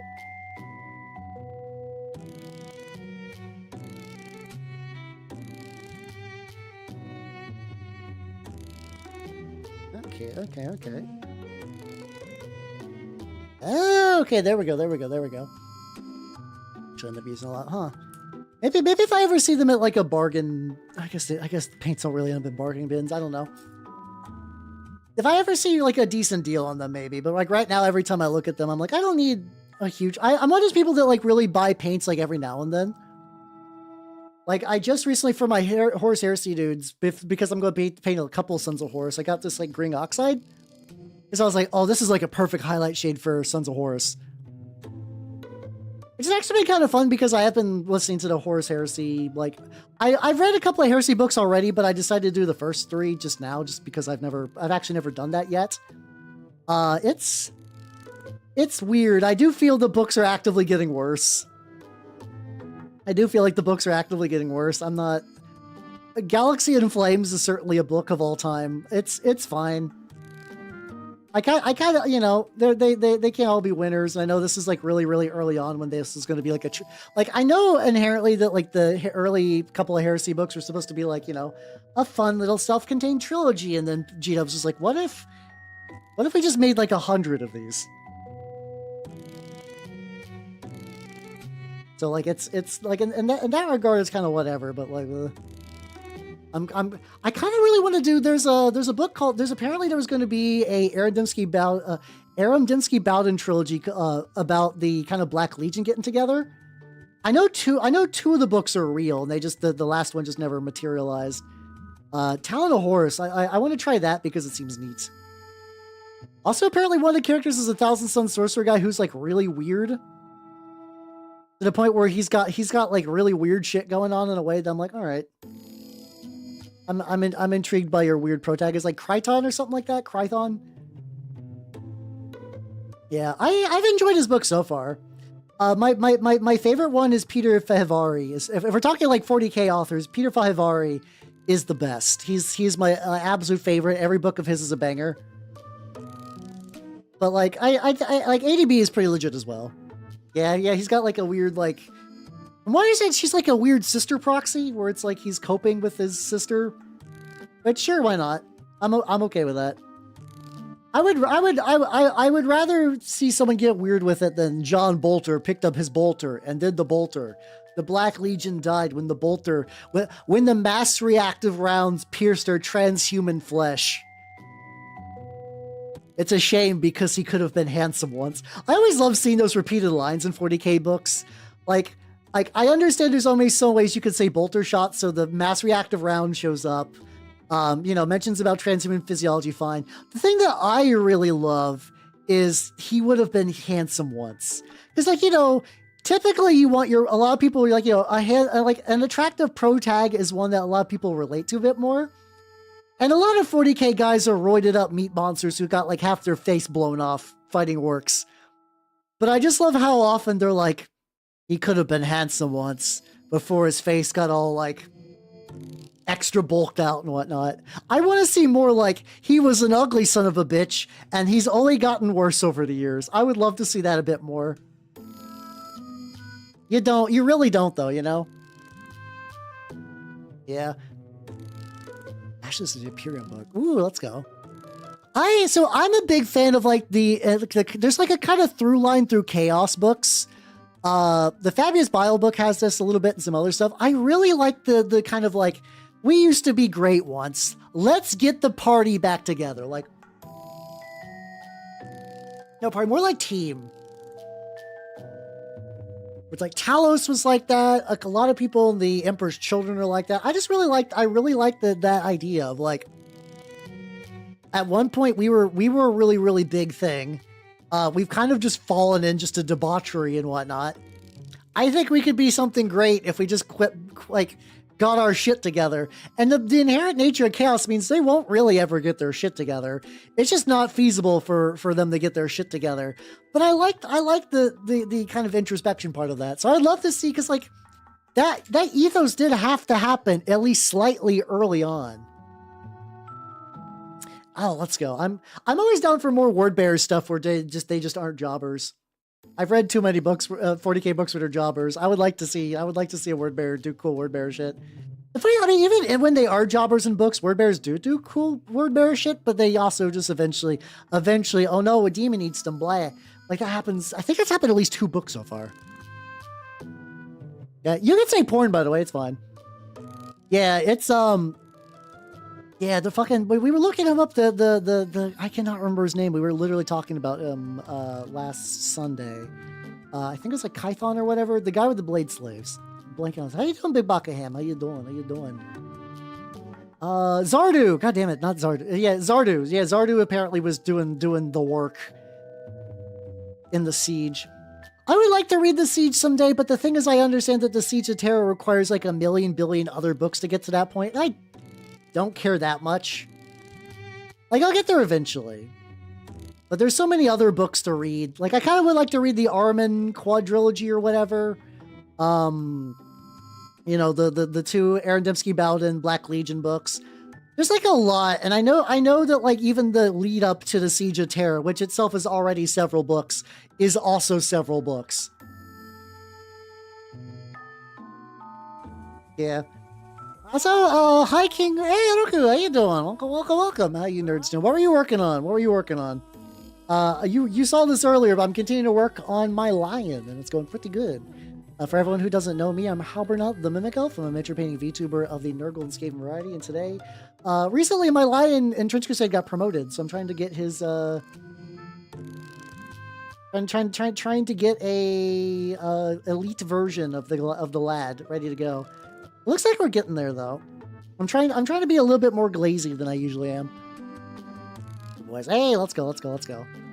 That's also a funny thing, Sam. Word bearers actually tend to fall to corn a lot. Like, there's so many times in the books where, like, the demon, like, a word bearer is summoning is a corn one. Like, it's really common. I kind of think that, like they're actually, like, there's kind of, like, the unaligned ones kind of do fit into kind of, like, very, very light touches of the Chaos Gods. I actually think word bearers make good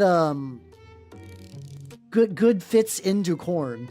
Like there is a warband called the Sanctified that were just they're basically world leaders now because they just didn't want to stop fighting at the Siege of Terra. They're just like, no, fuck it, we ballin'. We ballin' for Lorgar. And then everyone else just kind of left because they're like, you're fucking losing your shit. Okay. Yeah, there's true. It's also like, if you need a big demon to show up, like, a Great Uncling one is pretty cool to see show up. Like, a Keeper's Secrets or a Lord of Change, you know, they're impressive, but like when a fucking like, oh god, what's his name? Fucking Bloodthirster. There we go. I had to work my way through my mental Rolodex of bloods. But like when a Bloodthirster shows up, it's like, oh, it's the big, angry, classic, evil red demon. And it's pissed, and it's going to wreck everything, which is great for a novel. Like, not that you don't see the other greater demons in novels very much, but like, if you just need like a big, splashy demon thing, you'd kind of be hard-pressed not to use a Bloodthirster. Bloodthirster's just kind of got that shit on lockdown. I've only read the first 2 Caiaphas Cain books. I've actually really not seen him deal with much chaos, weirdly enough. It's been primarily Xenos all the way down. But in the first 2 it's just all Xenos. I have yet to see him meet chaos. That'd be kind of. Normally I'm one of those people that like I need to read all the books in a row, but I realized with the Cain books I'm like, this is gonna like not be a good idea. So I've been just kind of every now and then when it's like I need like a palate cleanser, I'll just pull up a Cain book and like it's been good. They're not like my favorite ever, but they legitimately are very good palate cleansers for like other 40k books. You're like, whew, okay, I just read a bunch of like I said, a bunch of bolter porn. Caiaphas Cain does got a lot of action in it, but it's a very different type. A very, very different type of action.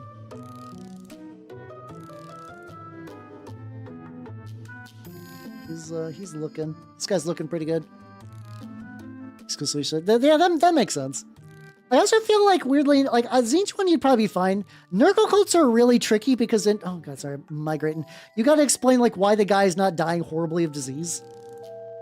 Like, cause like, you know, you can technically run away from the other ones. It's really hard to run a plague. Not impossible, but hard.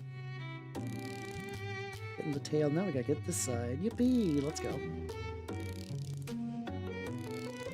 I think this guy is making me better glazing though. First 4 books. Okay. I've done First Heretic. I've done Betrayer. I have not done Fear to Tread. I've not done Thousand Sons of Master of Mankind. Okay, that's not terrible. And I guess I've read most of those. I don't know. We'll find out. I kind of want. Like I said, there's a couple of other books that I kind of need to read more. I want to read I have not read the Ravenor books yet. I've read like everybody else. I've read all the Eisenhorns, like the first 3. Might be newer ones. I don't know.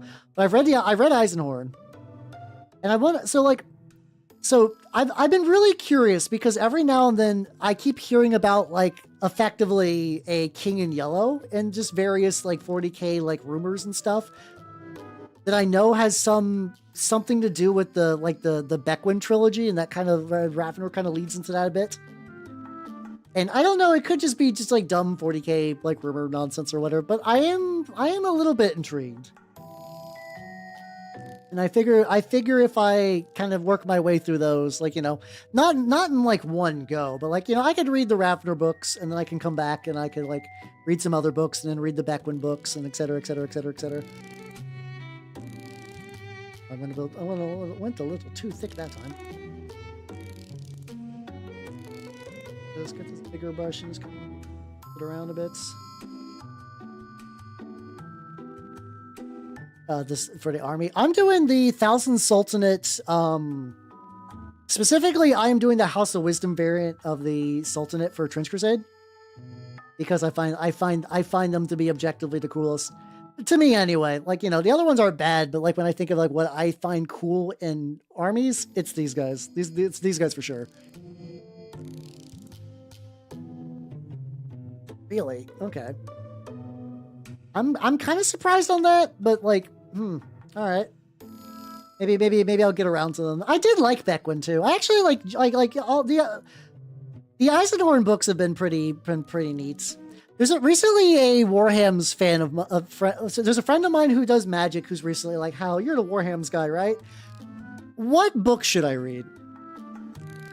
What book should I read? And I was like, well, I like these, but also a lot of people. I still don't know if I fully believe the idea of Infant and Divine as like a good intro book, but like I did, like, I was like, well, you know, you could do worse than Infant Divine. It's a fun book. And they did like it. I think they're going for the Gaunt's Ghost now, which I have not read.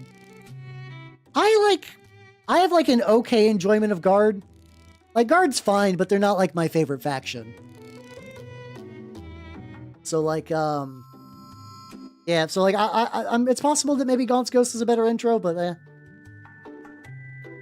because like the big thing is like I kept asking myself, like, what are you interested in? Are you interested in like Mechanicum stuff? Do you want Space Marine? You want to know the Heresy stuff? Like, what do you want?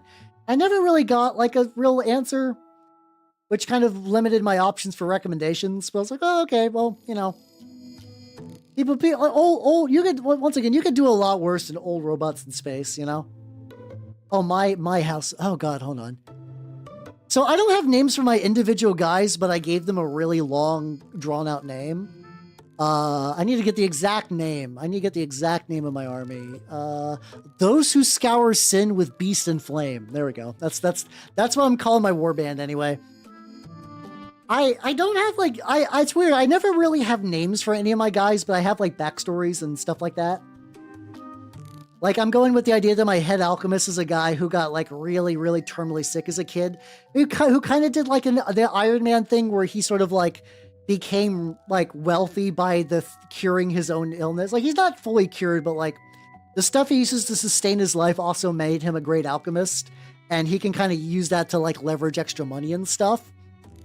So he does a lot of field research. He tries to give people the same stuff he's working on himself. Like he's using his own medicine. But the thing is, it was very formulated for him, so he can't really replicate it easily with other people, which is why he travels into like battlefields and stuff looking for like field testing and doing good. And then the second alchemist is a very he's like really like a like he's really reckless. He's really smart, but really reckless and foolhardy, and like goes into melee with like auto pistols and stuff like that. And he does good work and whatnot, but it's like he's reckless. So my second alchemist is sort of like the straight-laced one. She's got like a sniper rifle, keeps things at a distance, tries to be like is a very more traditional sort of alchemist. But I'm also kind of going with the idea that she's like kind of like really like madly head over heels in love with him. I always loved that dynamic of like a goofball, and then like the really stern lady who doesn't let anyone know that she really, really likes the goofball. I love that shit. It's also it's also kind of weird too, because like I play armies where like the idea of any sort of romance is not really a thing. Even like a lot of human emotions. Like I do a lot of horrible, horrible mutant monsters. So I just like the idea that like a one-sided crush could exist in an army for a war game I play. Mind you, maybe he's going to eat shit and die, or she'll die, or whatever. We'll find out. The campaign is only one game in. But it's a fun dynamic to explore that like it's really hard to do. Like you can do romance in 40k stuff, but it's not really a thing you could do. I have not read 15 Hours. I actually don't think I even seen 15 Hours recommended. I will Google that though. Ooh. Oh, against orcs too. Let's go. Nice. Yeah.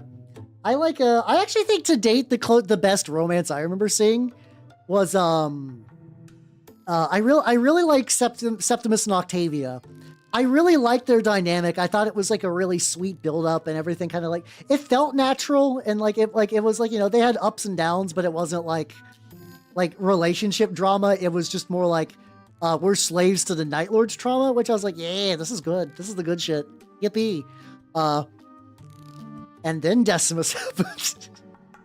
I'm like, oh, I'm actually okay if they never make any more Night Lords books in that timeline, but like, I did like the ending to it. I thought that was a fun payoff. I was like, yeah, this is kind of how I hoped it would end. And you get a little bit darker. Let me get a little bit more. Where's the last? Oh yeah. God, now that you mentioned that, I think I've heard that before. It's called nah. I mean, if you want to do your own with that name, that'd be legit. Sultanate's a cool faction. I think more people should play it. I do enjoy my Sultanate. Mind you, I was originally going to go Grail in this game because most people were like, I actually don't. No one wants to play Grail, so I was like, oh cool, I'll play Grail. I like Grail. And then a bunch of people came out of the woodwork who want to play Grail. So I was like, well, I guess I'll play Sultan then. How you doing, Belny? How you doing? Let me. There we go.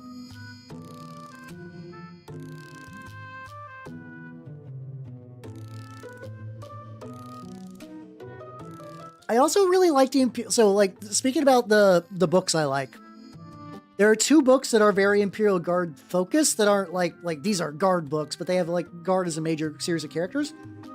I really liked it's Firecast and it's Firecast and then also the Cult of the Spiral Dawn. They're both by Peter Favre.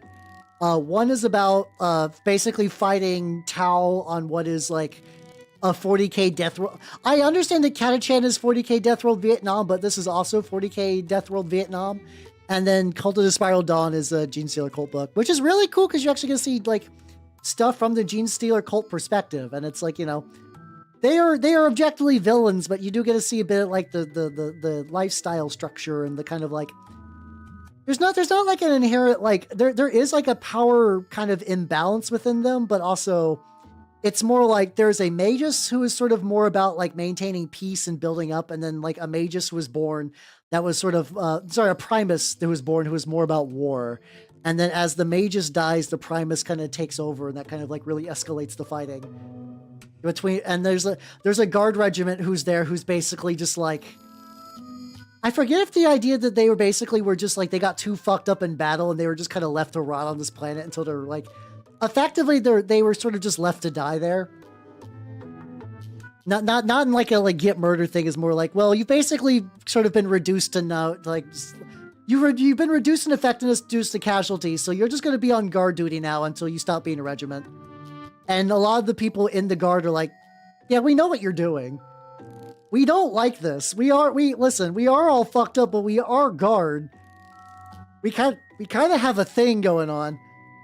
And also they don't like dealing with the locals, who they don't know that they are Gene Stealers until later in the book, but they're like, there's something not right with these guys.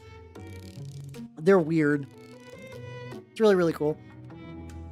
So like I said, I'm not like anti-guard. I just typically don't read guard primary books a huge amount unless there's like other things in there that I'm into. But maybe that once again, maybe that'll be a good palate cleanser once I get done with I'm really debating. I know Flight of the Eisenstein is very legit. I know it's very legit, and I know Garo's a cool dude, and I know it's pretty pivotal to the heresy. I'm also just like, oh man, I think I'm getting heresied out. I think I'm getting heresied out right now. It do be like that sometimes. So I got like a little bit.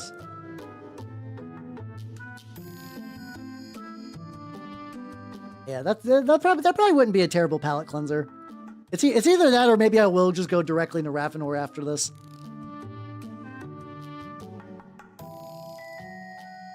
Mouths I can leave kind of like, I could maybe try to swoosh in there and get, actually I might do that. Maybe I'll do maybe like a drop of like the dark purple and the dark red and just try to get the tongues. Like the tongues are in a spot where I cannot really truly highlight them. But I do want to give them like a little contrast with the rest.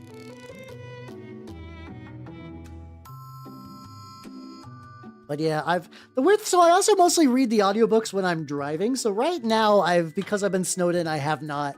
I've been listening my way through the Hive Scum podcast, and I just got to episode 50. Yay. Once again, it's really funny because I'm just like chronologically backward. Like I've listened to old podcasts before, but I've been just doing these in chronological order where I just see like the years manifest. So they're talking about, they're like, yeah, it's the big 50th anniversary. And, like, what are you going to do in 2005? I'm like, well, I'm getting closer. Still a year behind though. Still a year behind.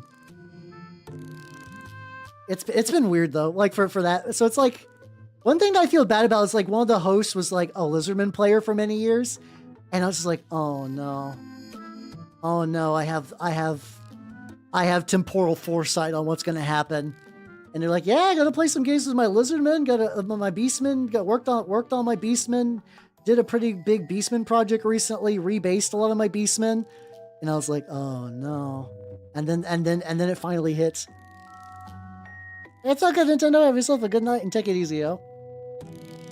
And then yeah, it finally happened. He took it surprisingly well. Like once again, like to date, the closest thing to it, the only army I've ever had that got squatted were Legion of Everblight from War Machine. And at that point, by the time that happened, like I'm bummed with the state of Chimera now, but I'm so removed from the game that's not that it doesn't fuck my shit up that bad. I do this, so it's like some of the legs are just going to inherently be dark just because I can't really reach the angles on it.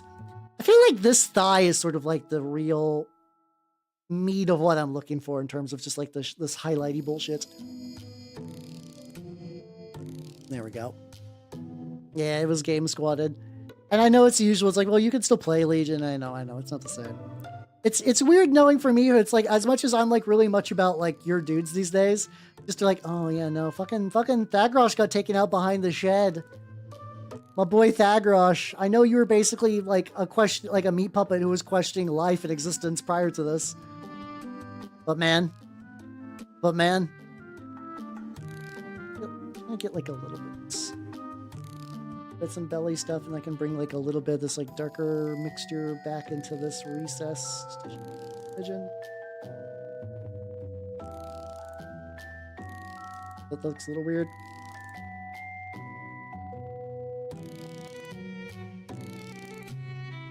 Oh. I don't like how that color mix looks, but that'll be fine. But yeah, no, it's been I've gotten over it and not gotten over it in equal measure, so it's kind of whatever. Let's see, with a black hat painting may play sports you can't all paint. Oh, that's fucked up. There's only one thing you can do, and you're not gonna like the answer, but you know deep in your heart that it's true. Sola, I need you to say that you're ready to do whatever it takes. Are you ready to do whatever it takes, Soldat? I need your oath. I need your oath that you're gonna do what needs to be done.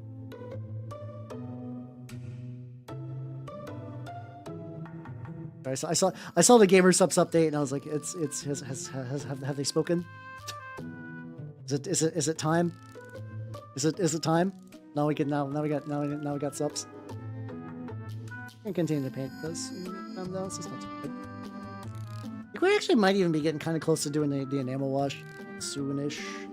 I definitely need to go and like seal this though, because I know every time I've done an enamel wash over like a layer like this, it kind of gets all fucked up.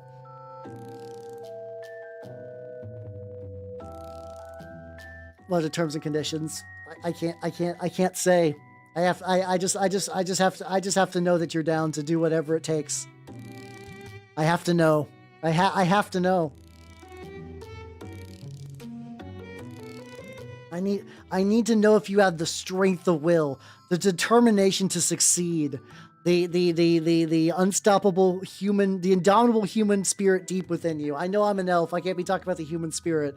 But I don't care. I need to know. I need to know. I need to know that you got it. I need to know if you got the stuff. Put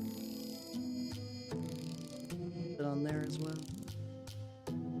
Probably not. All right. Sure. Okay, there we go. That's okay. So what you must do, you have to paint your cat. I'm sorry. It's the only way. It's the only way. You got to get your painting reps in. And if your cat won't get up, and you can't move a cat that's chilling. We all know that you can't move a cat that's chilling. It is their right to be big chilling. So you must adapt. You must improvise. You have to paint your cat. You can do whatever color you want, you know? Cat looked at your screen.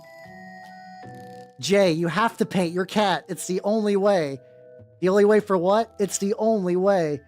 You must paint your cat. I'm realizing that as I'm making this joke, my own painting thing is just moving slightly to the side.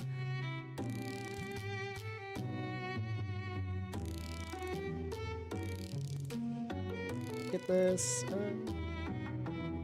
My schnoz needs a little bit more work.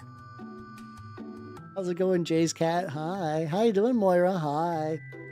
I'm trying to get the various hellbuds to paint their cat. I'm trying to get everyone to paint their cat for no reason. I would actually really, I wish there was a way I could like safely paint nanners, but I just don't think that snakes are built for paint. I'm sorry, it's just how it is.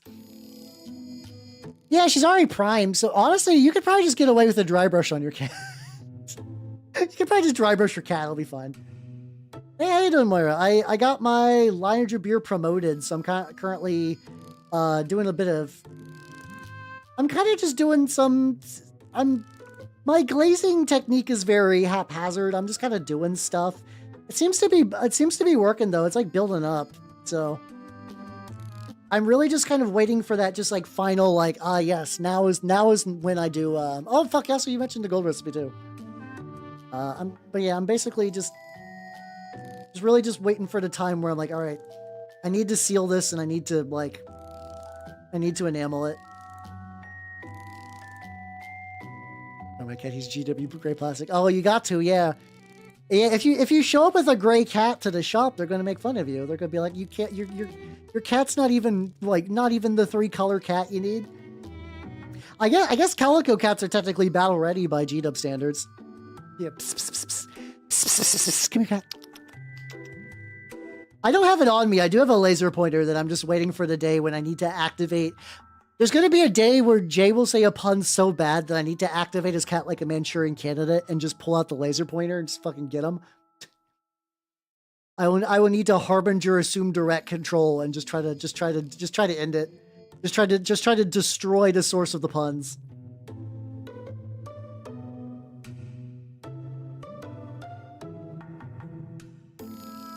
I'm very happy how this turned out though. Got your phone out, please stop. I'm just saying, you know, you'll know the day. You'll know the day. You'll say a pun and you'll be like, "Oh, I'm so sorry, I shouldn't have." And then like it'll be too late. I'll activate the code word of blueberry, and then your cat will be on it.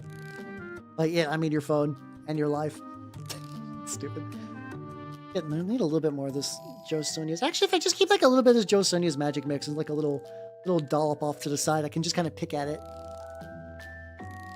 Hey, let's go. I have also fixed my screen. My prints aren't done yet. There's still some lingering issues, but I think it's a combination of like I need to get a new build plate now, and also I need to heat up the room it's in a little bit.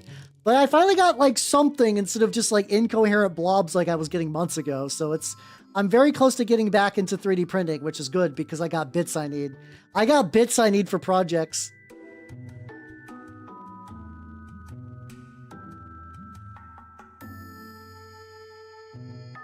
So I have like a bunch of projects that just are getting started that need just like a little bit of that. Most people though, yes. But there's like a post about like people's like someone's Fujo Oshi has just convinced him to kiss dudes. I think it's like I think there's like so I'm vaguely aware of Phase Connect people, though I don't really watch anyone outside of Tenma really. I know there's like a weird thing where like the Phase Connect clippers were pretending to like be gay with each other, and I don't know what led to that. If that was like our Oshis or Fujos, so let's kiss bro for their sake because we're true #1 fans. But you know, in that case, that's sweet. I think that's a sweet move to do for your Oshi. If your Oshi is a raging Fujo, just be like, I must listen, bro. Normally it's gay if the balls touch, but like if we're doing it for our Oshi, it's worth it. It's worth it. I think there's like an inherent sweetness to that. Yeah, I don't know. It could also be schizophrenia. There are some viewers that somebody's just like, hey, I went and bought a hat today, and they're like, oh, a hat. Oh, I bet that means they went to the store with their boyfriend. And they were having sex at the hat store. And some people are like that. And you're like, come on, buddy, come on. Even if they did have sex with their boyfriend at the hat store, it doesn't matter. It really doesn't matter in the grand scheme of things. Especially like VTuber fans are fun. Once again, in the light of the period tracker saga, I'm very thankful that all of you nerds are like relatively sane. Like sane in the method of like not like, you know, you all have the same like pile of plastic addiction that I got, but like you're like relatively well adjusted. Ooh, woo! Let's go. Hell yeah, hell yeah, hell yeah. 3D printing terrain is the best. Like, handcrafted terrain does fuck, but like, there's some really cool 3D printed shit. Oh yeah, how you doing, 14? How you doing? Yeah, there's a thing on Twitter where some people made like a theoretical like period tracker for a couple of like Western VTubers. It's bad math though. They're relying on Twitter posts and tummy hort to figure out what's going on though. And listen, once again, that's an imprecise metric. A lot of VTubers don't eat very well and they're not very like active. A lot of VTuber tummy hort is from poor lifestyle choices. All right, so lad's looking pretty good. I think I'm gonna add like a little bit in there. I don't want the Sharpie. Woo, let's go. That also reminds me, there's like a couple of people that do like black and white terrain where they'll take like a cardboard box and do that. And I have to imagine there's going to be a time where some dude gets added to the period tracker. The thing is though, I don't complain about my stomach hurting on Twitter. So like I think I'm not gonna show up. I'm immune potentially. We got like a little bit back there. What I just want to do is get like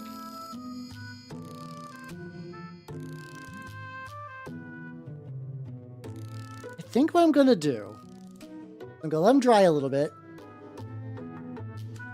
Asking for toe picks. I know you're kidding though. And if you're not kidding, you're not getting them anyway, so no skin off my back. When my sperm cramps are happening. You gotta calculate that, but you have to use the Mayan calendar first. No, the thing is, apparently sometimes I have heard like some friends I know who are friends with other female VTubers that they do sometimes they do sync up, which is kind of fun. That does tend to happen sometimes. I have to actually weirdly imagine that maybe sometimes like corp VTubers might just sync up within gen, which I just find very amusing. I don't know how true that is, but it's something that I have heard about. It could all be rumors and rats though, so who knows. All right, well that guy's drying a little bit. I'm just gonna do, like I think I'm starting to do it a little bit here, where I just want to get a little bit of this like lighter brown around the pock mark, kind of like pustule bits.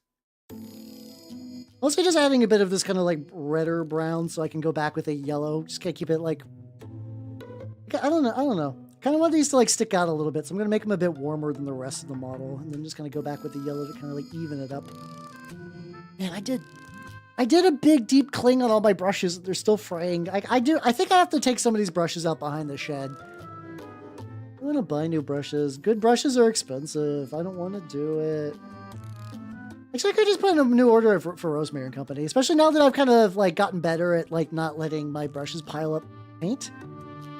I could probably just go to Rosemary and Company and just buy like 3 number 2 brushes, and that actually might do me pretty good. Of a plinth. Oh, pin up for it. Nice. Victors, inscribe your name upon the Crystal Fox Totem. That's the only furry I know that's like furry bait, I guess. I don't know. What are the other ones? Anka the Cat, Disney's Robin Hood. I guess Zootopia. I don't know.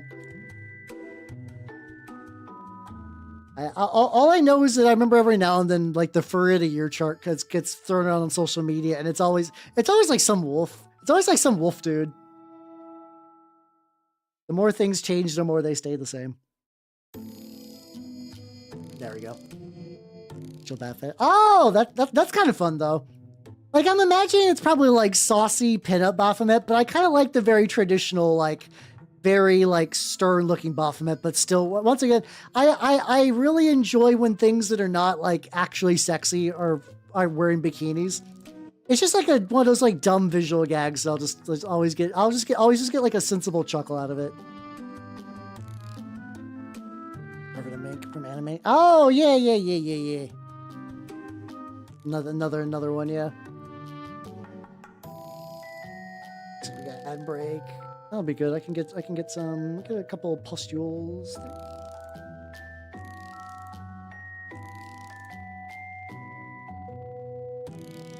Look at this gross boy. Actually, hold on, what I might need to do. Alright, I'll wait for ad break to get done. guess I should have gone before this. It's fine. All right, we're back from ad break.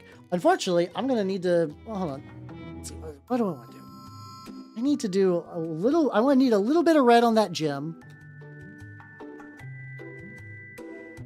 And then I think what I'm going to do is I'm going to go seal him with... I'm going to use gloss... Yeah, I mean, gloss medium tends to be pretty good for, like, getting rudimentary shapes and stuff. Or what's it called? For just, like, seal... but then again, also, like, the glossy look is... Actually, no, glossy look would probably look good on this guy. All right, so what I need to do is I need to wait for that to dry. Then I'm going to do a satin... I'm going to do a satin layer of varnish over him, so then I can do some enamel stuff. Oh, really? I'm kind of amused because a lot of times in 3D printing, the real one is like free, and the pinups are the expensive ones. I kind of enjoy that reversal. Okay, so this has also got like a nice kind of clump. This guy's gonna be fun when I use him as like a... So the Turnip's a really funny game because anytime you make a big gross motherfucker on a 60mm base, I'm like, I could run him as a lump. It's just super easy because that's all you need for a turnip lump. You just need a 60mm base with like a weird gross thing on it. And then you can just bring it to the shop and you can just play games with it. I haven't even got to use my lemon pig yet. I mounted the 2025 lemon pig on a base and I'm actually going to use him for at least... He's still holding together pretty good, considering that he's been desiccated for a year and now has been sealed with Mod Podge, so he's like extra secure. But I still want to just like bring him on the table and they'll be like, what is this? I'll be like, it's a lemon. It's a lemon that I had from a year ago, you know, as one does. Apparently they're getting closer to announcing the Smash Bash winners, themes this year though. Because that's what I'm waiting for my 2026 Lemon Pig, is that I want to enter it in the Smash Bash competition, which is like a big annual like kit bash competition done by like a bunch of these like weird grimdark freaks, which is what I like, so I'm going to join that. But they announce a theme and they give you some time to work on it, so I need to wait for that theme to be real before I get started. All I know is I want to integrate my lemon into it, you know? Yeah, honestly, I might make that like a thing in the Discord as like a Smash Bash like inspiration progress channel, so everybody could be like, "Hey, you know, we're all doing our Smash Bash, and like let's encourage each other. And how are you doing?" Or like, "Oh no, I'm stuck on X." And you're like, "Oh, if you do Y, this will work." Like that kind of thing would be nice. I mean, this is also the group of people we're doing that kind of weird shit is already kind of the norm. So like I actually don't think it would be that weird for me to do this in the context of them.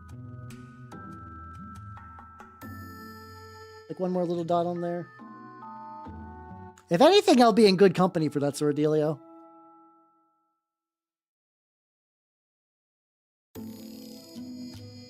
Bit of water from this. But yeah, it's like I keep hearing about it. I know it's been around for a while, but I've never like consciously been like, okay, this is the year I'm going to submit something and do it. I just either miss it or just like forget about it.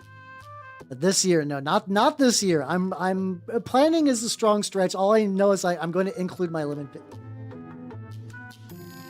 It's got titties. I'm gonna make them the same like crusty things as everything else, but they are crusty right where the titties are. It did not. I've had this because like normally this was like a big block of like, so this is resin, but this isn't like 3D printed resin. This is like I poured it into I casted it. Actually, this might even be resin. This might be another. It was a cast of something. Of like whatever the guy who originally sculpted this. This is his original sculpt. Yeah, pustule babs. So of course I gotta render that as one do. I have so many models from this haul, but there's just something about this big fucker who's just calling to me. I think it's also because like I don't got like, you know, I could use him for a couple different war games. He's like a very good like, even if I need to use him as like a terrain feature, just have him just chill on the board. It's a very versatile big fuck, which you know I need. All right. Here's what I'm gonna do. I'm gonna go take this guy. I'm gonna do a quick enamel blast. Not enamel. I'm gonna do a quick Sorry. I just making faces. I need to do a really, really quick varnish. That's the word I was looking for. So I'm gonna do that, and I'll BRB. Hit the button.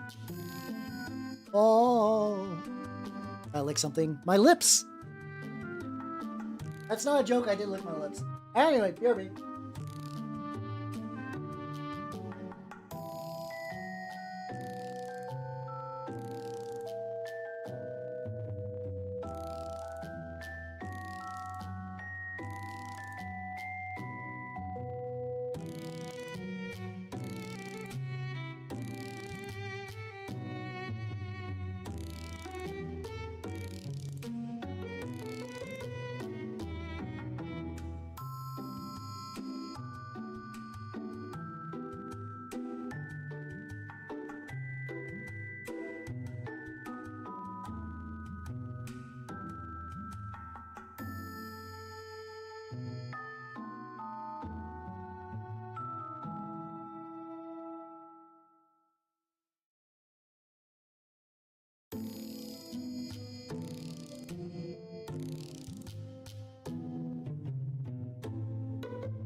Alright, I'm back. Yippee! Yay, yay, yay, yay, yay, yay. More!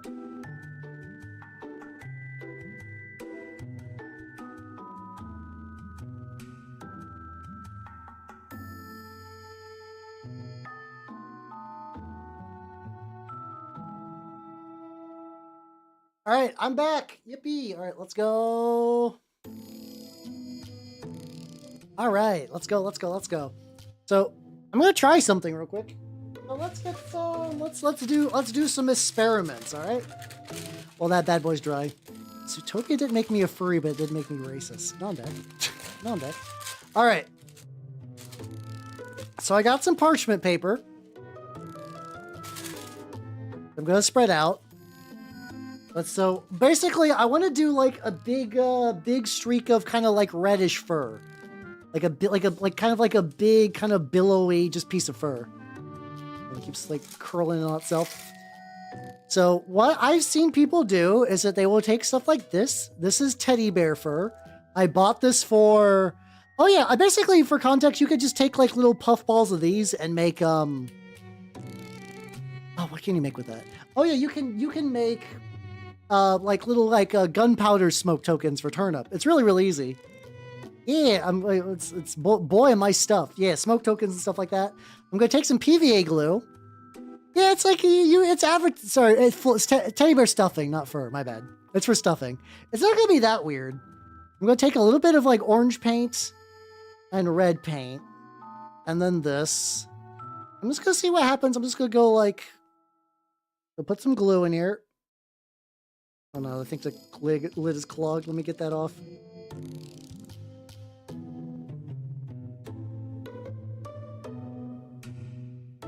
There we go. So let me get like a little bit of glue. A little bit of orange paint, and then like maybe like one drop of red. Probably more. I want more orange than red. Oh, that's a lot of orange. Go, and then get like one little drop of red. There we go. And then I got like a million billion coffee sticks.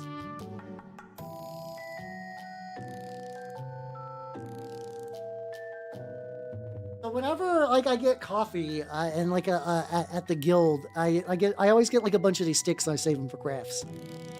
just gonna try to like mix that. Maybe get like a bit more glue. Maybe. So like I've seen people do this, but like I didn't really like think to look at it. Yeah, I think just like one big kind of like flowing like kind of streak along the edge of the back. I'll try doing like that, and then I'm just gonna see what happens if I just put like this in there. Just kind of like. I think I need a little bit of water too. Hold on. Like an itty bit. Or a little bit of water from what I've been drinking out of. Let's try. Let's see how this works. Might actually just need to get like my hands up in there, and like kind of mush it around. I got plenty of gloves, and then like kind of just like spread it out, kind of like make like a maybe like a streaky thing out of it. Get like something kind of like that. So I'm definitely doing stuff I've not really done before, so we'll figure out if this is gonna work.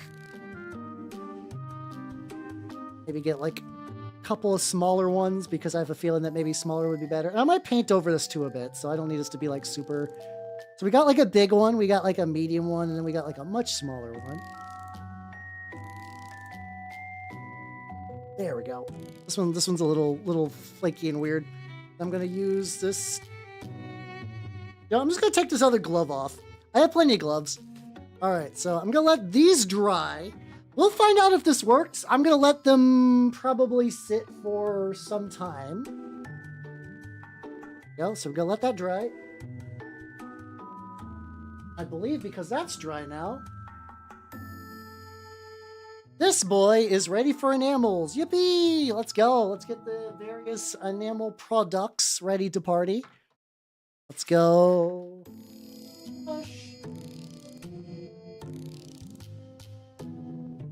Get me my Goons Grime it for this one.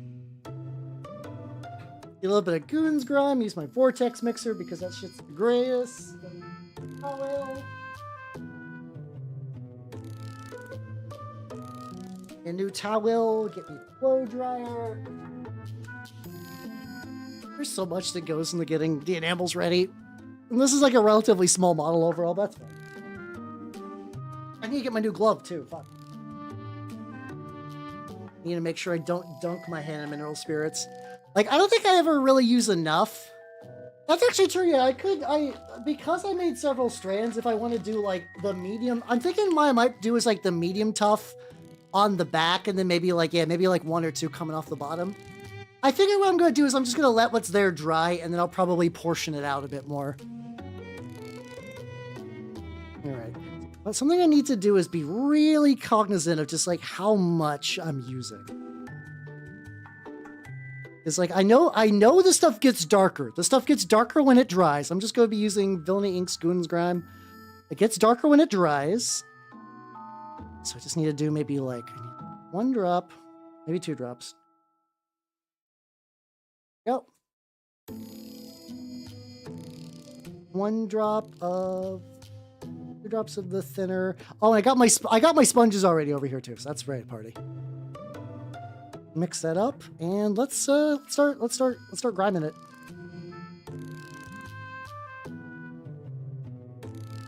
There we go. Just applying the grime. Gotta remember to keep it kind of thin because I've seen what I do.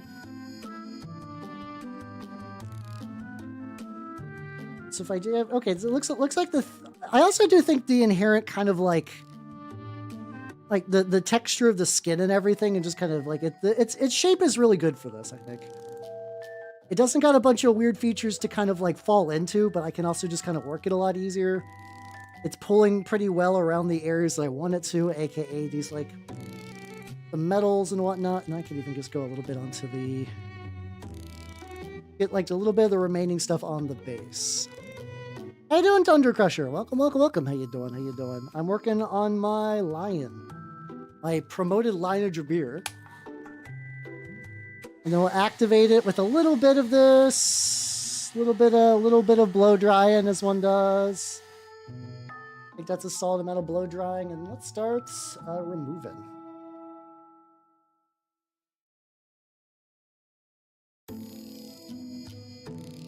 Okay, this is looking pretty solid so far. Like it's collecting the dark, like the dirt and the whatnot. It's kind of smoothing out everything else, but it's not at least at this stage is not overpowering. I can kind of rub a little harder if I need to, just because I decided to because you technically don't need to seal for enamels, but in my experience, every time I don't, I end up rubbing a lot of this, like the build-up colors. There we go. Kind of like you can see, it kind of like evens it out a bit. And like I can always go back to and probably add a couple of touch-ups, and I probably will. I'm gonna use different bits of the sponge just to remove excess as well. Fishma space. Hey, let's go. I will be joining you in Space Wolf Land whenever those whenever the Red Corsairs come out, because I think I mentioned this like a million times, but I'm doing 13th company. I'm excited. But I just don't know. I don't know when those fuckers are coming out. Those are probably gonna be like my one big mini purchase this year, and then unless something crazy happens, like Lorgar comes back, I'm gonna be pretty. I did enjoy the new Warsmith though. The fact that, like, hey, G-dubs, remember that fucking Chaos Space Marine Legion still exists. Wow, whoa. Absolutely nuts. Crazy even. Insane. It is kind of wild though that it's like, there'll be like a million Space Marine characters like, oh yeah, we should probably release like one Iron Warrior. That'd be cool. We should probably do that. We should probably release at least one Iron Warrior. There we go. So, I'm pretty happy with this so far. You got a bit of a shine. I think there's inherently a bit of a shine to,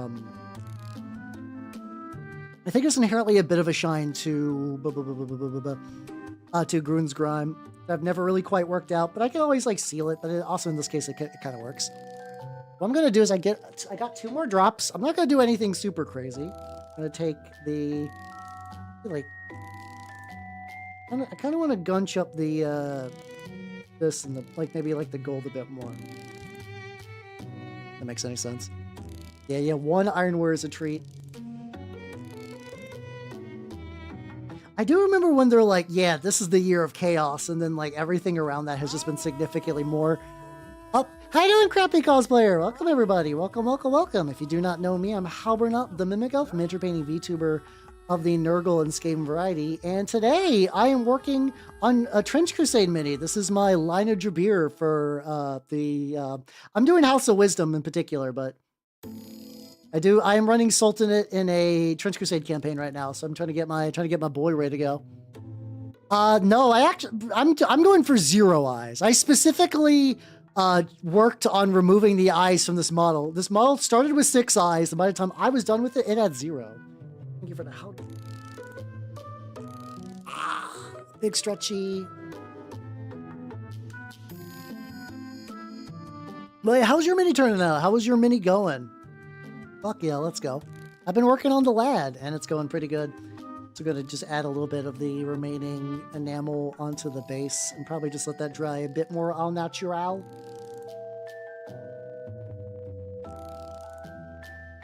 Actually, no, I could probably blow dry that just to get that going a little bit quicker.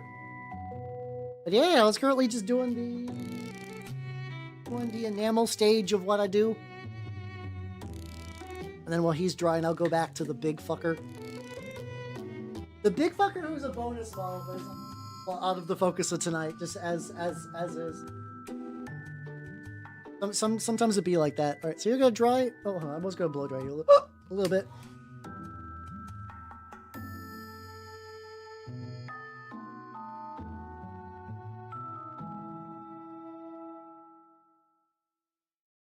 Part of me is almost like wondering if I decided to do weathering pigments at this stage, how it would look. Oh, you're doing a ghost arc. Oh, fuck yeah, let's go. I feel so many risky actions. I was very lucky that this last game I played in the campaign, I did not really suffer too many. But it also helps that, like, so the what we're doing for the campaign I'm in, we're doing a lot of like vertical areas. And the DM's like, hey, if your guy could carry a climbing kit, they get a climbing kit for free, which, ooh, that's been nice. I enjoy being able to be a bit more vertical without knowing that, like, So for context, if you don't know Trench Crusade, there are actions called risky actions that if you do them and fail, your turn's over. It's not like Warhammer where you do like all your dudes and then all your opponents. It's I go, you go. So like, it's not like the end of the world if you fail one of these, but also like, you can sometimes accidentally get yourself with your pants, like get caught with your pants down if you fuck up one of these. But yeah, fuck yeah, Ghost Ark. Let's go. One of these days, I might Necron. I feel like every now and then people are like, "How Necrons? Eh? You actually like Blood Bowl? Oh, kinda. It kinda, yeah. Actually, I do. I feel in my jelly bones that like Blood Bowl will probably happen. There's a pair. One of my friends who I play games with is a huge like. He's like a recovering. This still is like bizarre, but I'm also not surprised. So guys, when you think of Blood Bowl, you think of like a pretty chill, casual game, right? Do you know that there are like hardcore Blood Bowl sweat lords? And I mean, you know, there's hardcore sweat lords in like any game, but it's just like when I think of Blood Bowl, it's like the fun game, the game where fun. What do you mean that there's Blood Bowl sweat lords? But yeah, apparently he was in a scene where just like there were just like absolute just fucking Blood Bowl tryhards. Like absolutely like just basically crushed any amount of joy there, and then just like once he moved, he just kind of didn't want to like he didn't want to play again, but also really liked Blood Bowl, so he's been feeling it for a bit. Yeah, I'm like actually okay with that because I just kind of like the idea of having an army that's like pretty chill to paint. Like, yeah, just do some medals. Though I do see some really cool like grim darky kind of Necrons where they like fuck around with like give them like actual like I've seen some people do like cool like bone textures or like bleeding skeletons or to like add like basically like Necrons that sort of slept in too late and like kind of like crust like barnacles or like debris will kind of form around their bodies, and then when they reanimate they don't give that much of a shit.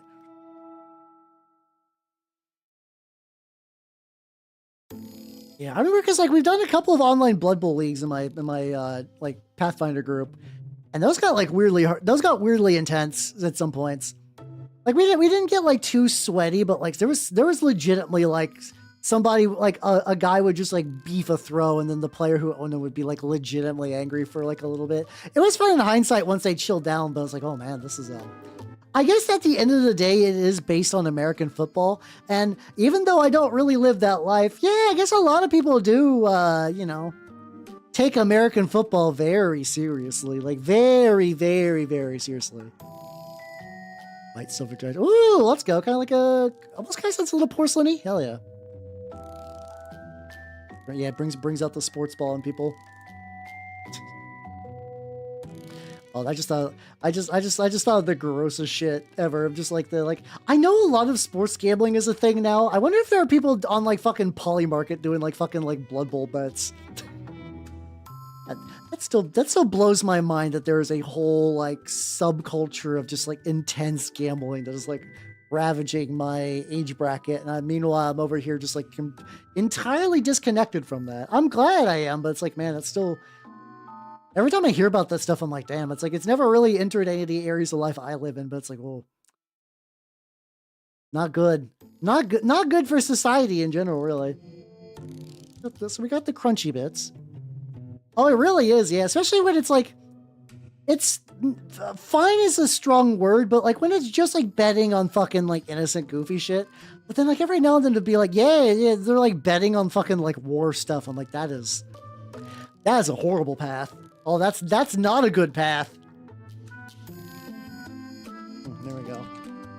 Let's go do like a light purple on the other extreme. I feel like Gacha's still, I don't know. The worst part of Gamba is when like you could unironically ruin your life. And like, I'm sure there is somebody out there who is living in a box because he tried to do too many rolls. And like I remember hearing stories about like a guy who got like in crazy debt with the Yakuza because he really wanted Scathatch from Fate Go.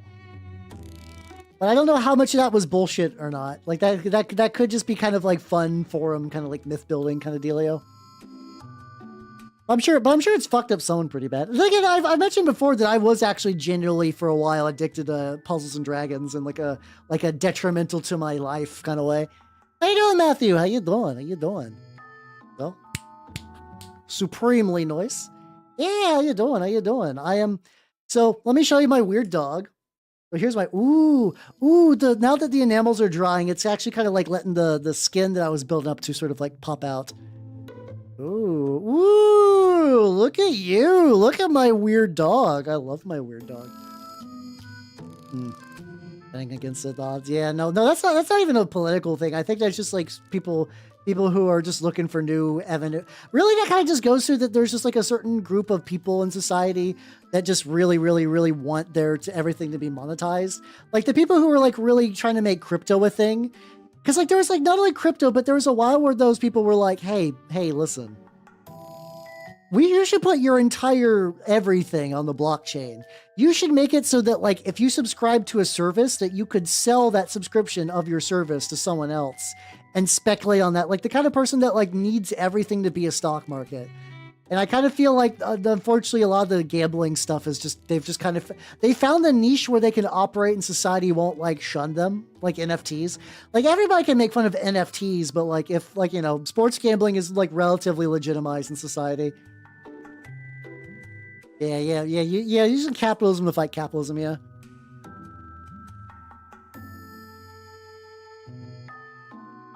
Oh yeah, I wouldn't be surprised too for like a lot of...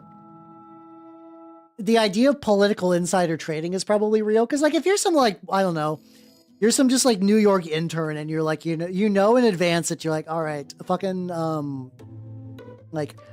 So I was thinking the mayor, so Maduro's the Venezuelan guy. I'm thinking about like Mondi, I think. I forget whatever the New York mayor is. I know his face and what he does. I just don't have a good recollection of his name. But like if like something like that, if you could bet like he's going to make it into the office and like if you had somebody who could like tell you about that in advance, that's technically just like weird insider trading, but for politics. And you're like, oh, that's a dangerous route. Oh, I have not watched that Bricky. I've watched a little bit of solo Bricky content. He's pretty legit. I think I watched him go on like a crazy rant about Call of Duty. Because I will, once again, if I don't know something very well, but like see someone who's like really into it, I'm willing sometimes to give a video essay about something I don't give a shit a chance. You never know.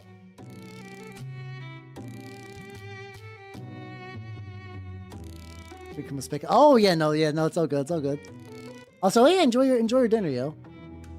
Reach awkwardly early, people realize because people. Oh, that's so fucking. I don't like that.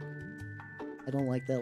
Like I'm guilty of thinking about like I don't know what's the way to say this. Like there's that usual thing that like more money would be nice to do things I want to do, but the idea of it like take it to that degree is fucking like I'm so fucked up. I have a hard time thinking of even getting like a fucking like. I think subathons are stuff that like even though I am like very awkward at doing them, I know they're good. Like, I know they end up eventually benefiting the channel, like a channel by giving them more resources and stuff, but my brain recoils at the idea of putting one together. I don't know. But then there's people the opposite. They're like, I will monetize everything. Oh, there's extremely pop. Oh yeah, 100%. Yeah. And that might legitimately be a thing too, where it's like, well, I have to imagine that like every day that like when something like that happens, there is like that weird calculated gamble of like, do I throw away my career away for an insider trading bet? Like if I'm not going to get caught, and because like that's something that's like, if you could just get like $1 million for a relatively low stakes kind of thing like that is tempting, just like the kind of like, oh yeah, pay off all your debts, like legitimately life-changing money, 10,000 putting his head into a wall of iron. Don't do that. I will bet against that. I will bet no financial monies, but I'd rather don't crispy your hands, just a small sum of that, Also, Jay, have yourself a good night. As plants, he told me it crops up from time to time. I like that one. I like that. Once again, like it's reasonable build up. It's to the point. I like that. That one good. That one good. We got the little. I'm trying to introduce like the purples and stuff from my usual Death Garden. It's kind of creating like the little really weird snail nonsense or whatever. I like a pun that doesn't have much of a journey. for me, the pun needs to be like something that just kind of fits in the moment and just feels natural. When some of your puns have like 5 lines and they're like there's like a fucking, if there's like an aristocrat's joke behind the pun, that's where I'm like, I don't know about that. I don't know. You could maybe say that metric, but I don't think that's necessarily true. I think for me it's just like I like a honest, straightforward pun, you know? I like that. Yeah, it's like it does like the crop up from time to time. Doesn't overstay its welcome. Has like a, you know, solid punchline, solid build up. That's why I like that one. That one's a good honest pun. That makes any sense. Oh, there we go. What the fuck is like? I can also tell that this is maybe this might have been something he was planning on selling, but there were some defects. It's like there are some like holes in some of the bits. Yeah, there's like little hole bits there. I'm wondering if this was meant to be like a, because like the guy who does these tends to like resell them. Like basically, you know, he casts his own stuff to sell. I do wonder if it's like a, oh yeah, no, there was just like a bit of like a defect thing going on. I used to, I think the aristocrats' jokes don't come up very much in society. I did remember watching the movie and I was like, I still think something that will just inherently blow someone's mind is just hearing Bob Saget swear. Like, if you know Bob Saget, the comedian, that's not that weird. But like, if you grew up on Full House, it's like, in Full House, Bob Saget is like, you know, the archetypical nice, meek dad. He's just a nice dad. Nothing particularly spicy. And then you find out they're like, oh, Bob Saget is a foul comedian. I don't know if he still is these days. I also don't know if he's committed like a crime or anything. So like, if he's got like 10 hookers in his basement, I was not aware. But I just remember at the time I was like, what the fuck? Huh? Nande. Let's see. The question will be, not be what the force of the campaign to fight. Probably less hard. You know, as they will. What's it trying to do? Oh shit! All my got like a million. I've had because of the snow, I've had like a backlog of things I need to order for just like little minor bullshits, and like now they're all beginning to ship at once. Come Friday, I'm gonna be getting like 3 packages in a row. Nothing crazy. Yeah, my sort of like big first comedian was fucking Mitch Hedberg. And I did, because, like, I also used to, like, because, like, you know, back when I didn't really have steady internet, or even when internet couldn't replace every sort of form of entertainment, like, a lot of times I was just watching Comedy Central, because that was just on, and, like, I would watch a lot more stand-up around then. And it was nice. I have the feeling that, like, if I watched stand-up now, I would probably not have a good time. Like, I'm sure there's some stand-up comedians I would enjoy. I don't know what a fucking, like, I don't know, like 27-year-old stand-up comedian would be like now, but I fear. Cause like, I also was watching stand-up in post, like peak, like Bush criticism era. Not that there's anything wrong with criticizing Bush, but I just remember the period of time where it was just like, every comedian would just do like, basically like 10 minutes of Bush material.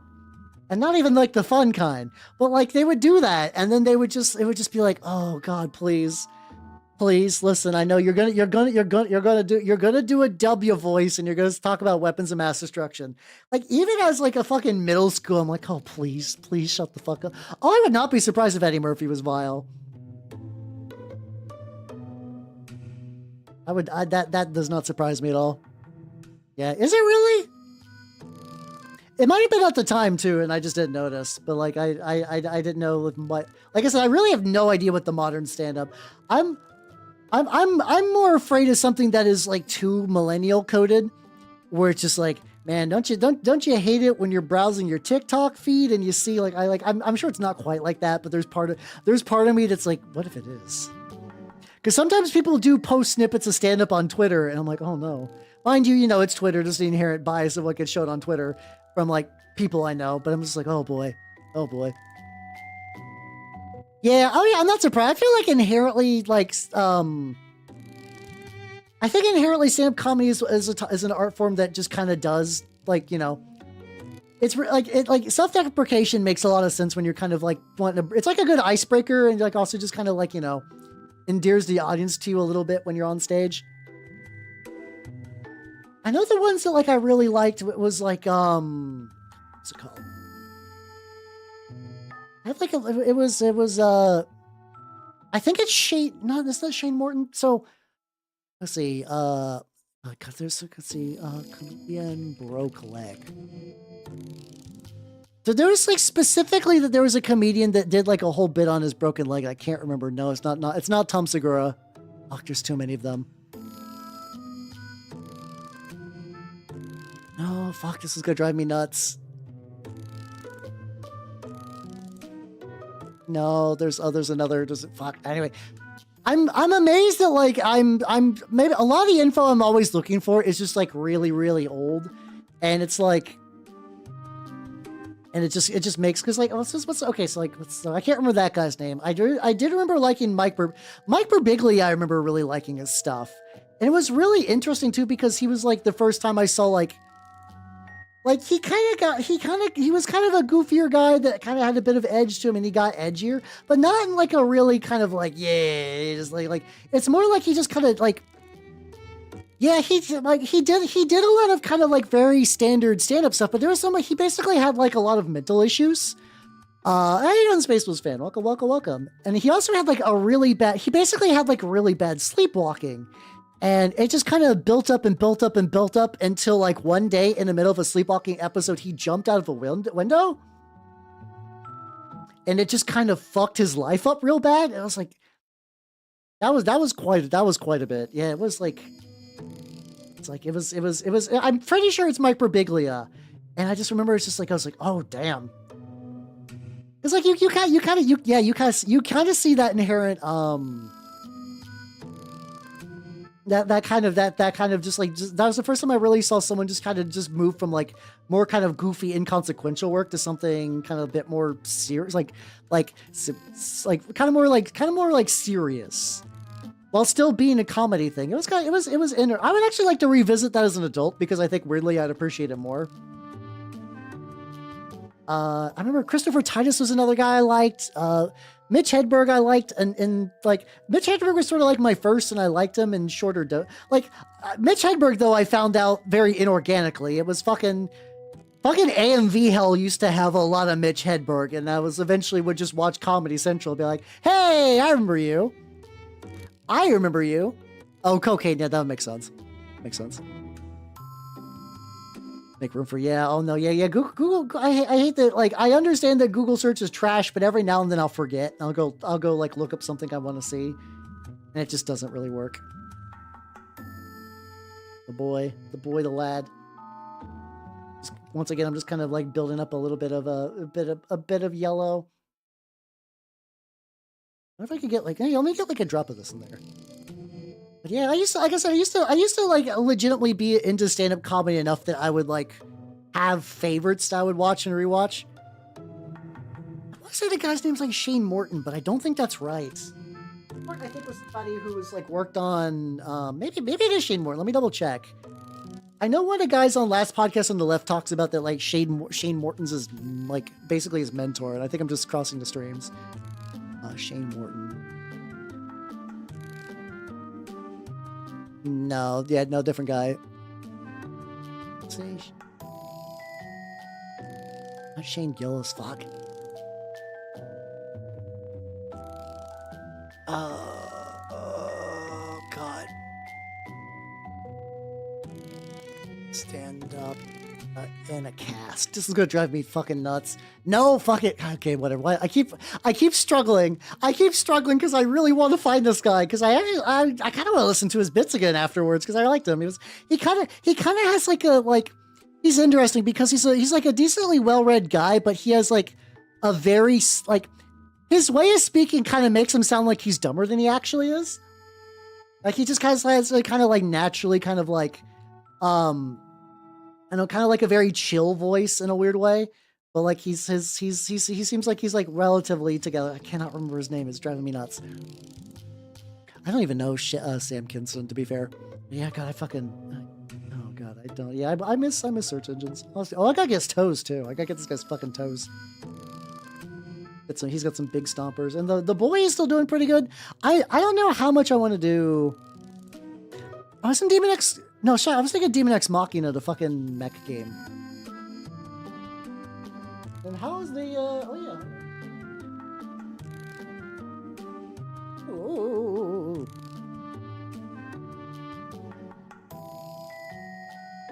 All right, so yeah, so this is not done yet. This is still like very wet. Well, actually, no, it's actually dry. I think I made way too much, but like, the vision would be kind of do something kind of like this. This is like crazy thick. What if I did like? It's still kind of wet in the. Oh, it's wet in the mid. It's wet in the middle. Fuck. Let's try that a little bit. Oh, I got orange on my fingers. No, basically I'm trying to make like long streaky red hair, like basically like a mane kind of dealio. Oh, Mike Birbiglia was who I was talking about, but the other guy I'm talking like Mike Birbiglia's the guy who jumped out the with the sleepwalking thing. The other guy was out hiking and he fell and he just like broke his leg. It's like Shane Morris. I don't know. I just knew his name.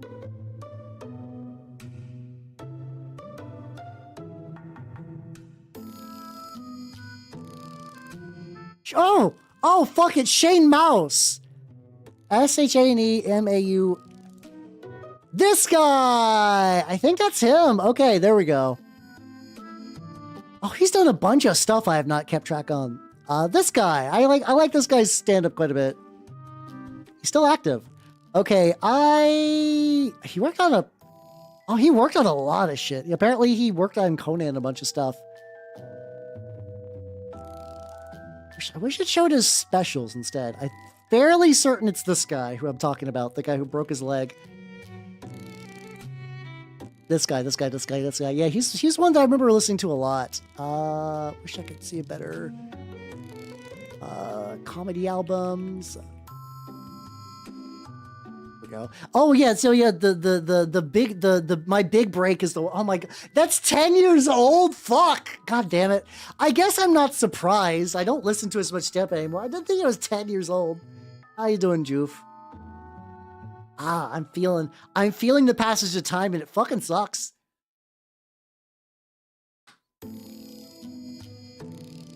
But yeah, how you doing, Joof? I was working on this guy. He's still, like, I'm basically really waiting for it to dry before I might do any additional kind of, like, I might build this up a little bit. Like, sometimes when I do this, I'll do, like, an additional layer of glazing over the enamel wash stuff. It's worked for me so far. I could probably just run him as like, a weird, glossy, kind of, like, purple flesh beast. And that might be the ticket. That might still be the ticket. But in the meantime, I'm working on big colorful fuck because I can. Do got some oh shit, I do got some other Trench Crusade stuff I might want to work on. I do. Let me add a little bit of extra color to big colorful fuck real quick though. Let me get a smidgen on him real quick. Just cause I got some of the paint out, but I got some lads that I worked on previous streams and are just like pretty close. They just need like a couple additional little bits of work. But yeah, I'm basically like taking this guy and sort of building him up to kind of like a weird. I'm basically just kind of like a splotchy kind of yellow buildup. Well, underneath his arms are where the kind of crust is sort of building. I want to get like a little bit more on the. Yeah, I guess if I just get on these like the shoulders. Sculpt though. Also just love like this is a big mini, but it's not big in a way that like a lot of big minis are, where they're like gigantic. I kind of just like the size. There's like it because of whatever material it was made of. Like I don't know if this is like a plaster or resin or whatever material. It was like pure white, but it's got some girth to it. It's got some heft. He's a big boy. He is a large lad. And I enjoy the fuck out of that.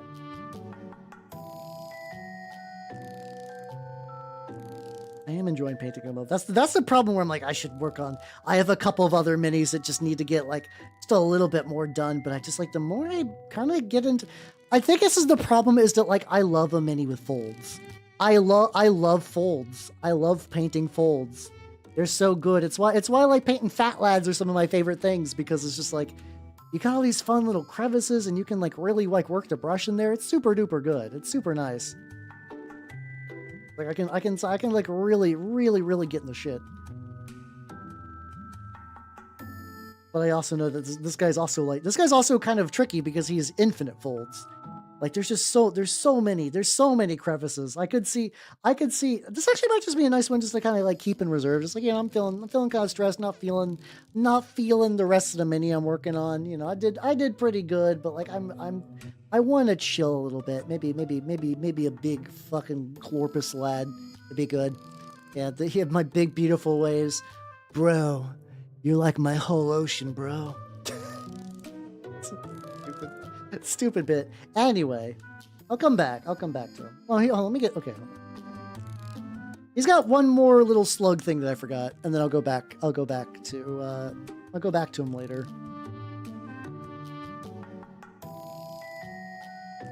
But some quick and easy ones.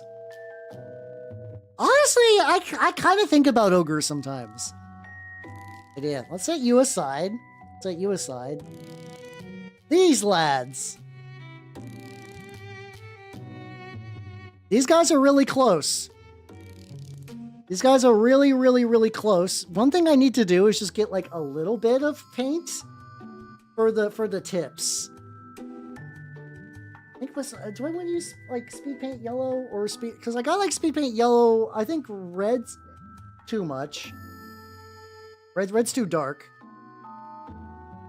Yeah, my Papal States dudes. I think I'm gonna try a little bit of yellow on there. I'm gonna use Zealot Yellow from Army Painter Speed Paints, because I'm just doing some like... I basically don't want to do like a full fire effect. I just want to kind of look like it's like, yeah, the tips of the flamethrowers are currently like lit up. If I use this yellow, like, and it's like kind of like early state, it's very like... The big thing I need to do is like, it's like, it looks pretty good, but I also need it to look less like... It's just got like, I think it's an inherent problem me trying to make like just like the kind of ring around there. It's like, does that look good yet? Okay, that guy's actually a lot better. I think it's just maybe the thickness of what I did. Probably what I need to do is just kind of keep hitting this up with maybe like a layer of yellow or two. And then I guess while that's dry, I can do a little bit of the dirt. I do get the canister of gray by me. There we go. I got me a little bit of this gray mixture. Get a little bit of the...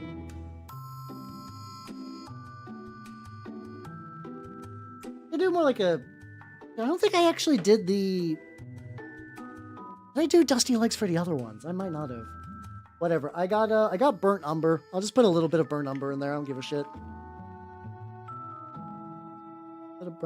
Probably way too much Burnt Umber, but it's okay. I got another guy. I got this guy as well. Yippee! I've been working on trying to get his glow effect is not perfect, but I'm kind of at that point that I'm okay with where it's at. So let's get it's not like a full enamel thing, mind you. It's like a...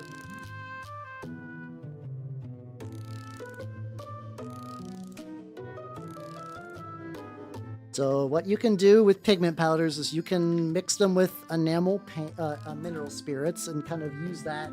Like, I know that there's a sealing spray you can get, and I would like to get that, but I just don't have any. So maybe one day I will, and then that'll change. There we go. So I can just take this, and I can just kind of go. Just kind of get that dusty shit all over.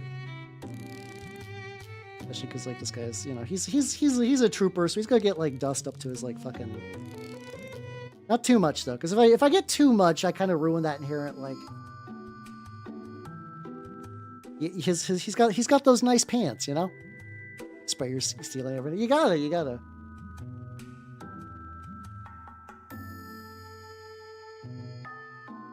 get on that. Get on there. And I can always like take a little bit of this too to kind of like even it out a bit as well. Maybe even get a little bit on the bottom of the flamethrowers just to kind of like really show that it's getting dusty. There we go. And then let's oh yeah, then this guy. Yeah, I actually, the funny thing is I actually have one of those. I have one of those AK liquid pigments. I have it in my kitchen, and you're gonna be like, how? Why is it in your kitchen? And there's a very good answer for that. The answer is I was gonna use it for terrain and then I forgot. So you're like, so how? Is that still in your kitchen? Yes. Yes, it is. Yes, it is. Now, when will you rescue it from your kitchen? I don't know. Eventually. Eventually, I will reclaim it from my kitchen. But today's not that day. Ah! I'm also going to leave these guys undusted because I kind of want them to look a bit more obvious. I want there to kind of have that inherent differentiation between them. All right, so we got this boy. They are toasting my hands.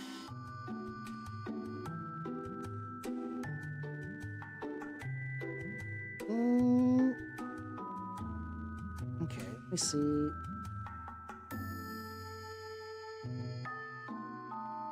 Let's see.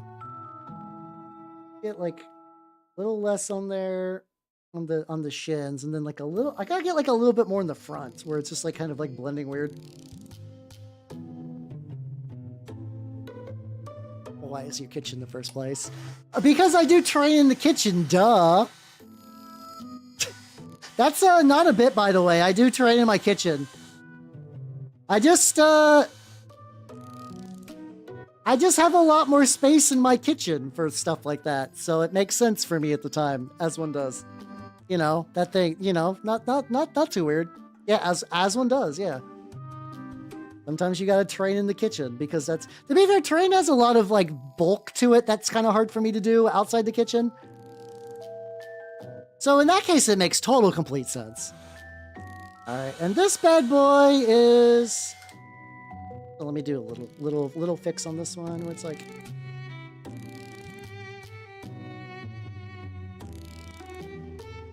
It's like the dust on the tube wasn't too bad. It was a little strong for that guy. Oh, this is actually kind of going real strong. I always like need to like really like hammer down what I think is like the optimal amount of dust. And the nice thing is like at this stage, if I just like re-wet my brush and just kind of like wipe it off, I can kind of like clean it up a little bit. There we go. It's not too bad. The papers in my love seat for minis. Yeah, so you get it. You get it. You understand. It's fine. It's fine. There we go. Wait, fuck.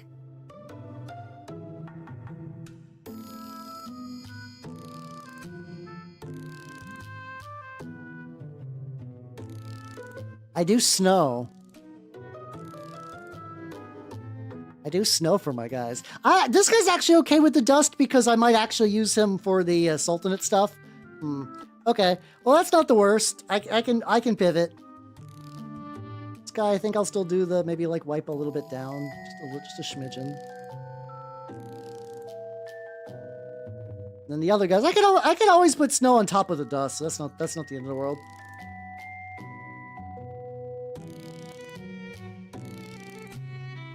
I totally had a goof on that. I totally fucking goofed on that. It'd be like that. Oh yeah, let me like I keep seeing that. I keep seeing that show up in the fucking videos for fucking miscast. I'm like, man, fuck. Seems kind of nice. Streaky.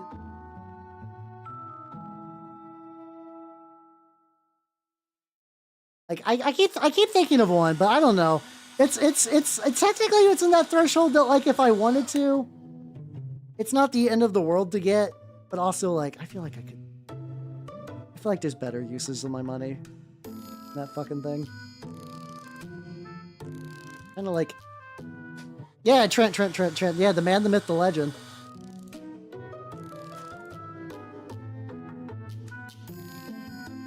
It's like there's like a little tiny bit where it's like I can kind of see like a weird color bump, which I think maybe if I just get like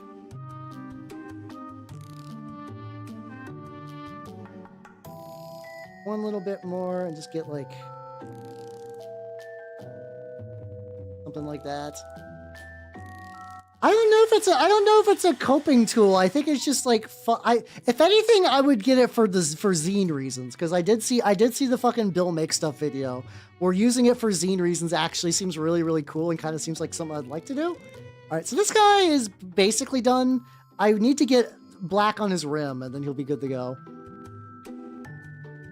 These two chuckle fucks. Okay, so now having the dust is not inherently unsalvageable. I can just kind of wipe off basically all of it, I think.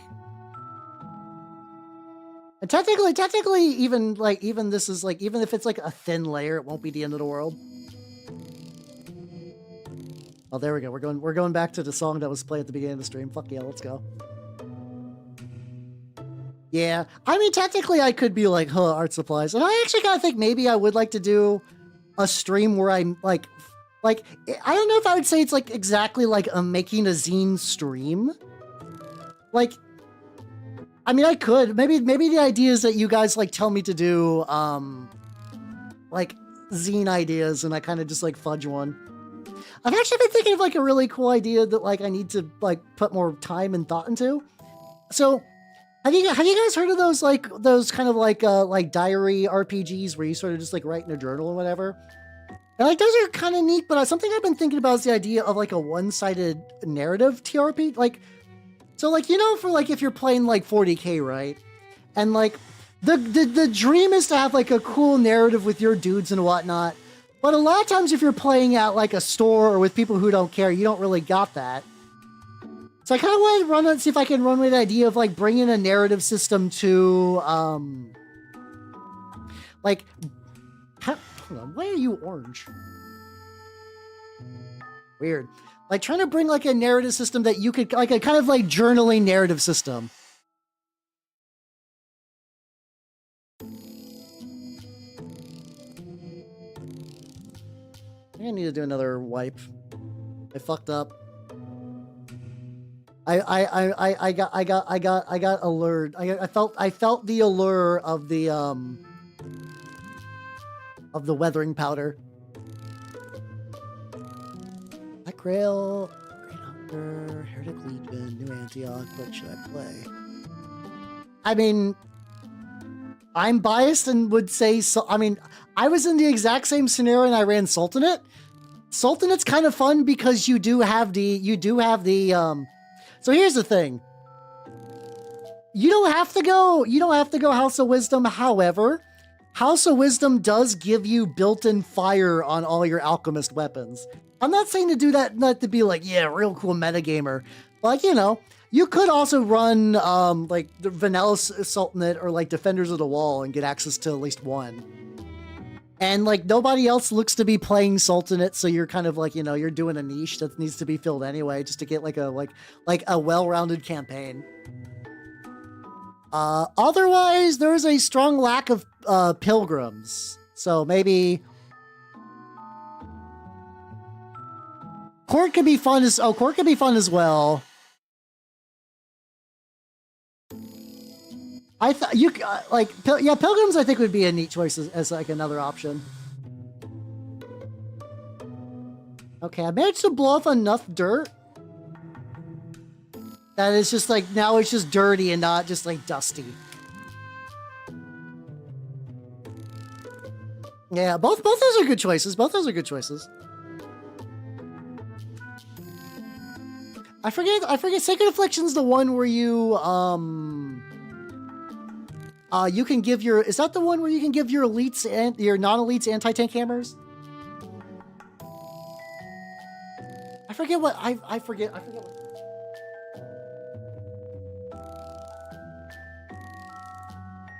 That would be pretty great. That would be pretty great as well.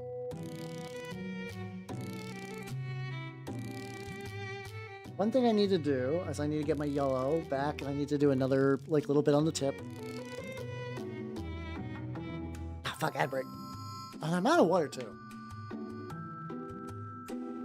Yeah, the thing is, like, Alba will look different than the like, I don't know, it won't look that different than the other new Antioch player.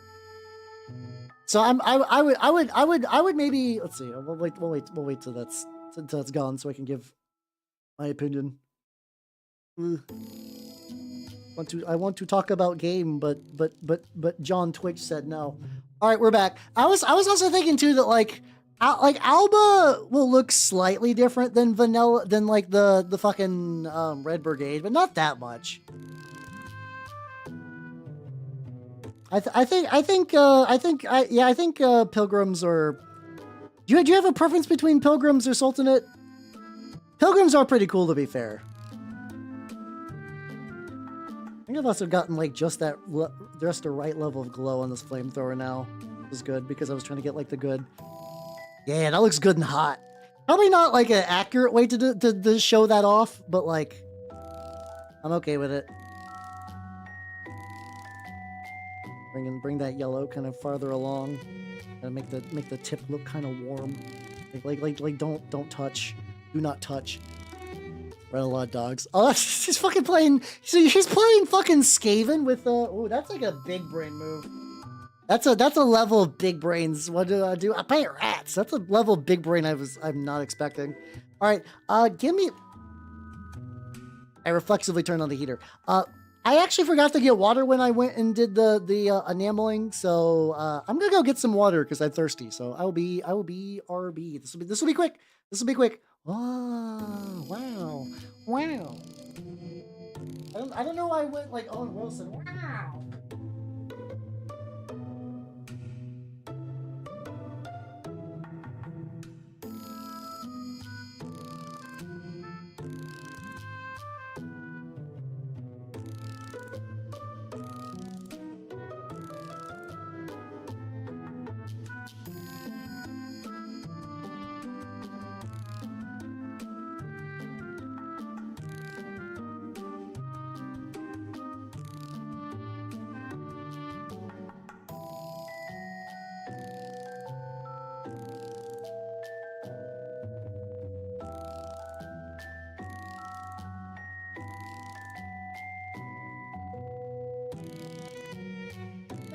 I forgot to bring back the fucking one of the Sons of Horus guys to show. I totally forgot. I'm very sorry. I'm back. Yippee. Oh. Warm because a million degrees. Actually, I'll not even be that cold.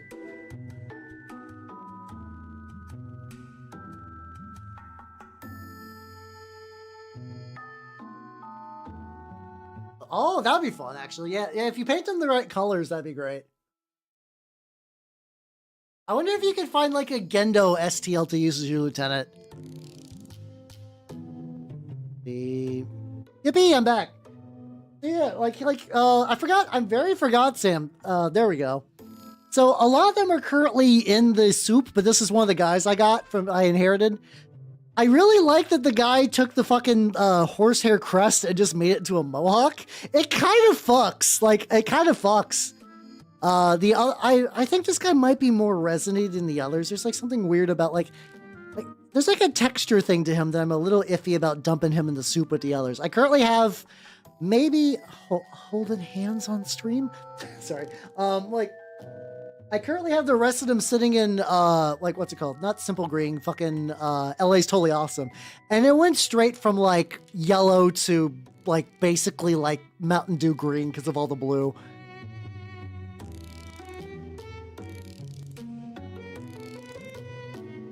Oh, how can we skip the Grand Cannon? Oh, that does sound like fun. Big Cannon does sound like fun. Oh yeah, I seen a fucking Abyssinia guy that ran just like 10 dudes in a 700 point list and it was fucking nuts. I was like, what the fuck are you doing? Like not as in like you're doing it wrong. I was like, this is basically the exact opposite how I've seen any Trench Crusade game goes. This is buck wild. It was crazy. All right, let me get some. I got my AK Terrain Snow.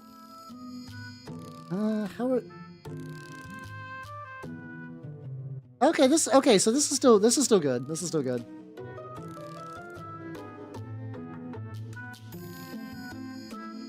I'm probably going to try to make up for my mistakes on his basing choices and whatnot by just kind of like covering this pretty liberally with snow.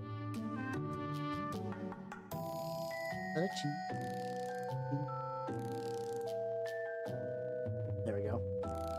Every now and then I'm remembering that I'm listening to a bunch of Ios's Toho music, and it's just like, oh yeah.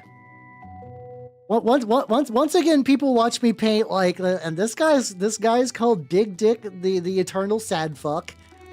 He's covered in thorns that are made of unbaptized Christian babies, and I'm listening to the most like moe moe QQ music in the back, and I love it. I love it. I love my life. All right, get a little bit more on there.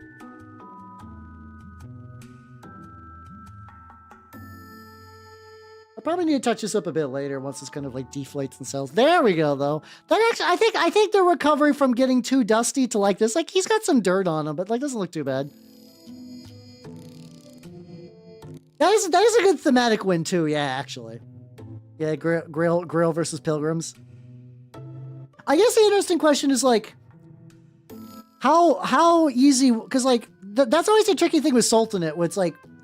Do you have easy access to get models for Sultanate? Like I'm kind of biased because I do. I have like, you know, it's not too hard for me to get Sultanate stuff. But for a lot of people that can't, Pilgrims are a lot easier to kind of like fudge because you can kind of just use like whatever cultist you want. Oh yeah, oh you got 3. Oh yeah, yeah. You're fine then. You're fine. Sorry, I always have to double check because I forget in the heat of the moment who's got what. Oh, you'll be cool then. Big cannon. As somebody who runs Methodius Pilgrims, which is also a choice to be fair. I'm biased towards Big Gun. I'm biased towards stupid Big Gun. Stupid Big Gun is life, stupid Big Gun is love.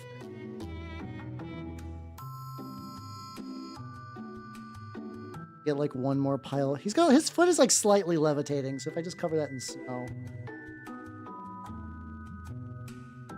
And then eventually what I'm going to do is once this dries a bit, I'm going to use it. I have a like a sparkly snow, which is more like kind of like partially melted snow.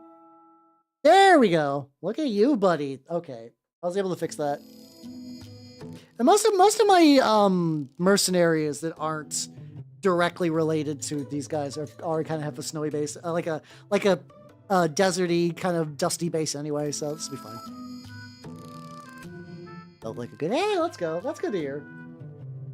It's always kind of bad when like a games become real one-sided, but if there's like a good like back and forth, that's pretty legit. All right, so in that case, this guy is basically done. What I do need to do is do like one quick like bit of black around the rim. Fuck yeah, let's go. I can't wait for my 3D printer to be fully online. Ooh, soon. Yeah, I keep seeing I don't know, I think the Prussian starter is a really good product, but I'm just not the target audience for it. But also, apparently, the campaign I'm in might have like a fun prize support thing. So like, if I do win them, that'd be kind of fun. I don't know if I would build them straight or if I'd purposely make some like weird, like heretical nonsense. I mean, it would be very on brand for me to do so, eh. Oh, all right, buddy. Yippee! Nice. What do I want to do now? I can go back to you. Like you're. Could also do. What's it called?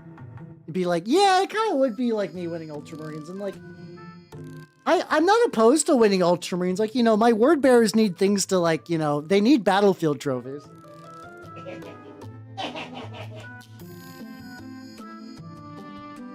No, legitimately, if I got, like, Ultramarines, like, somebody was, like, earnestly, like, here's 10 Ultramarines, paint them, and, like, don't fuck them up. I'd be like, yeah, okay, that's fair. How you doing, Lord of Bones? How you doing? So this is my weird cat. How do you like my weird cat? My weird dog. I'm used to, because I come from Grail, I always see Plague Hounds as like the kind of like like these are dog type things. They run at 8 inches, and they usually get boosted to physical stuff that's not combat. So in my brain is like, yeah, these are dogs. Even though the lions are lions and lions are not dogs, they're cats. I could call these cat type enemies, but I think there's more dogs overall. So whatever. Semantics. Hey, how you doing? How you doing?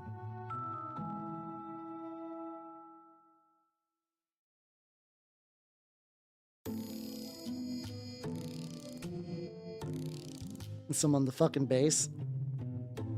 Pit Locust and not a dog. Wait, do Pit Locust? I thought Pit Locust had a +1 to dash. I thought they did. Like, it's been a while since I've ran Court, to be fair, though. Yeah. Oh yeah. No. In my mind, nuns are dogs. 100%. They meet all the criteria to be dogs, except for the base size, really. But like that's and the oeuvre of being a dog, it's pretty low. Yeah, well, I need the hand to obviously look like dirty, but I also really want will I give this a win talisman? Probably not. But no, oh yeah, no, he's elite, so he could. Yeah, actually. Oh, that's true. Yeah, the flying is kind of a big deal. I do love flying on them. I would always like cramming them into my list if I had at least for one, just for objectives. Like for my House of Wisdom, I can actually get 2 homunculi, but I have not gotten a second one yet. And I'm thinking about making one that is just goes fast and flies. It's gonna be like 80 points, but I still think that might be worth it. Like, I still think that's all enough. I did, because in Trench Crusade, nuns have an 8-inch movement and boosted, like, jumps and dashes and whatnot. Which is what dogs have. Like, basically every sort of dog or dog-like creature in Trench Crusade has that ability set. So, by the definition of just pure mechanics, nuns are dogs. That's just good science. A little bit removed on there. Maybe a bit more. Oh. I think everything else is pretty alright. Like, I could maybe do like a little, maybe remove a itty bitty bit around there. They got that dog in them, indeed. Indeed they do. Funnily enough, in the last campaign we ran, I did actually get a promoted nun, but that one didn't go super far. Right, dry up that hand a bit.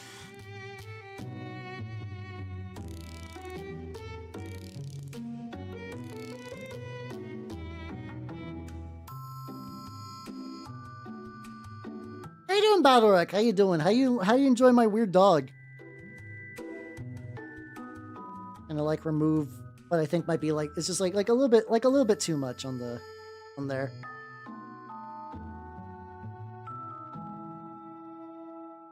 So try to get a bit more. I just kind of want to also remove a bit around this, around like like basically anything that was like, this is like rock.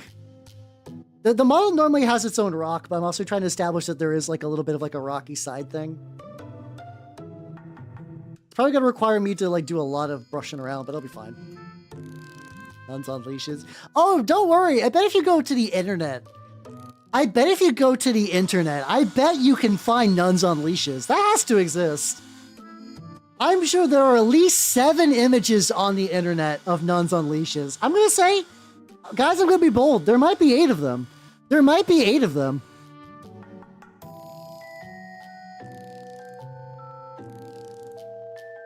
BDSM nuns. Yeah, imagine BDSM nuns in Trench Crusade.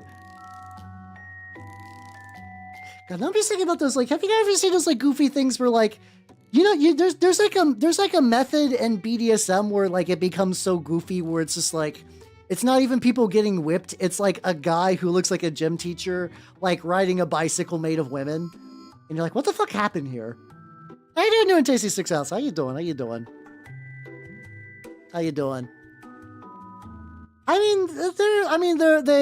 nuns are into pain, and they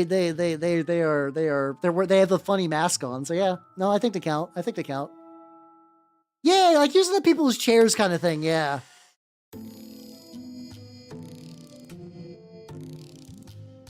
Yeah, I was thinking there was also one that was like it was like basically like a hole under some furniture where they would like the guy would like open the hole and like put like a gimp lady in there and like cover the hole and put like a table on there.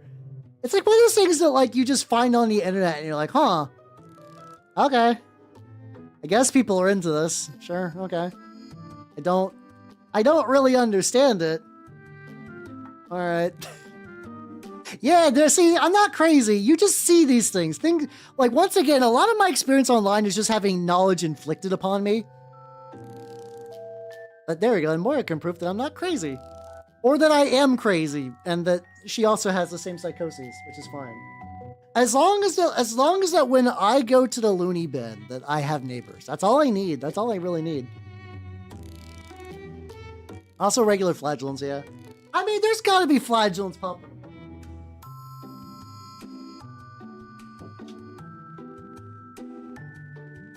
There was like that one sect. I don't remember if Rasputin was actually one of these or if he just got accused, but they were like the Khlisti. There were the Khlisti that would definitely they definitely like to spin around and whip each other and then fuck. Once again though, it's like I actually don't know if Rasputin was the Khlisti or if he just got accused of being one a lot. Well, both of those seem very likely scenario wise. Now, let me get black on your rim too, buddy. That's how you doing, Seiko. We're talking about horrible things. You know, it's the end of the night, as one does.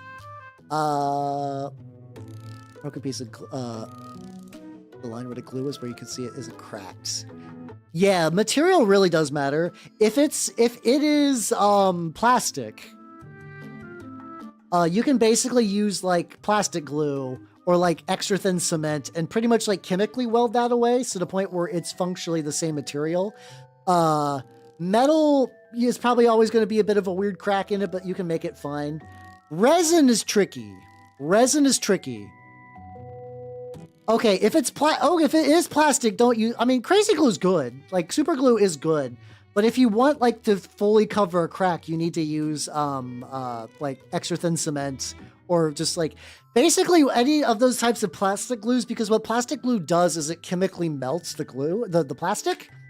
Like it will straight up just kind of like, you could just kind of rub it on the thing and it'll just kind of eventually blend that together.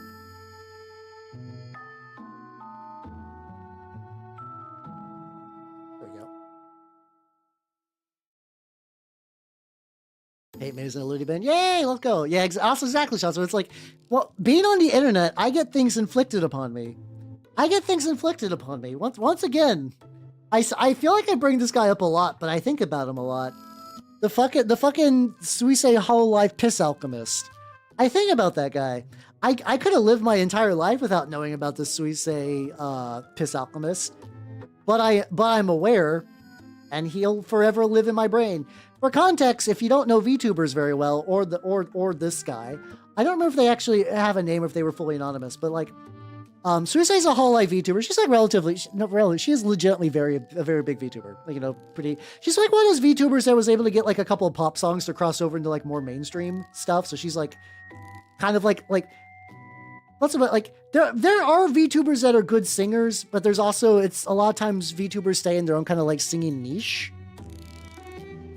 Like a lot of it is just like VTuber music. Like I feel like Suisei, I kind of think makes music that like people who aren't into VTubers sometimes still enjoy. But there was a guy who pretty much sat down with the goal of trying to recreate the taste of Suisei's piss via alchemy, chemistry, effectively. But like, it's I just like, once again, it's like, huh? I could have gone my whole life without knowing this guy was real, but like, but I know now. I know. Yeah. There's a guy who tried to chemically find what that tastes like. And honestly, like, good for him. I like, here's the thing. Once again, that kind of crazy's fine for me. Because in the grand scheme of things, Suisei's not being harmed, and this guy is, like, kind of just doing things in his own shed. Whatever, cool. He's not the guy, like, harassing women on Twitter or, like jumping people at cons. There's a lot more, like, aggressive, like, legitimate,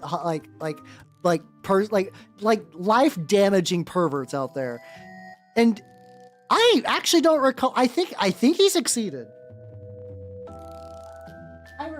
how the post went, I'm pretty sure that he's like, yo, I did it. I cracked the code. And then everyone's like, what the fuck are you talking about? And he's like, piss. And they're like, ah, I see. Okay. Like, that's, how would he know? I'll give him the benefit of the doubt. You know, like, is there any way for him to truly know? You know? I don't know. I don't think so. But I also feel like someone who's that confident, like, I'm not gonna question that. I'm gonna if they're like, I cracked the code on Suisei Piss, I'll be like, sure, you probably did. Like, why would I doubt you? What do you have to gain by lying? I mean, it could be just cope in his head, and he's just like, just saying what, just kind of like has like basically like a weird fantasy, and that's just kind of what he's coping. And it's, you know, he's just got like, I think she has a thing, she likes apple juice, so I have to imagine apple juice is involved at some point. He could just be fucking just having like really weird apple juice. That's also fine. Once again, technically making weird apple juice in your basement is not morally wrong. No one's getting hurt. Still strange, for sure. Still strange. Also, what I'm doing is I'm taking snow sprinkles from AK. But what I like to do is I mix it with a little bit of acrylic gloss medium, because I find this stuff tends to dry pretty weird. Like I like, this is my problem. I love AK's base toppers. I love their base stuff. The problem is that like it basically always dries. I can seal it as tight as I can. I can seal it as tight as I want. Like, I can legitimately try to, like, not have this shit break apart. But it will. I lost my jar of the rust medium that way. Like, I tried. I legitimately tried. Ah. Good for that. Ah, just punch that. Apple juice is always morally wrong. Valid. But, like, at the very least, if I take the gloss medium and I mix in the sprinkles, it just gives me like glossy sprinkle bullshit that eventually dries into like shimmery kind of like wet snow. This is also the snow that goes a lot better on like, oh yeah, did I get a little bit on your thing? There we go. Stuff like that's pretty good. And I can also be a bit more liberal on this, because like this, like snow on feet doesn't really destroy the details. Like, you'll still see his poofy pants. His poofy pants will still show if I go, like, if I just kind of do this. It'll just look like he's been trudging.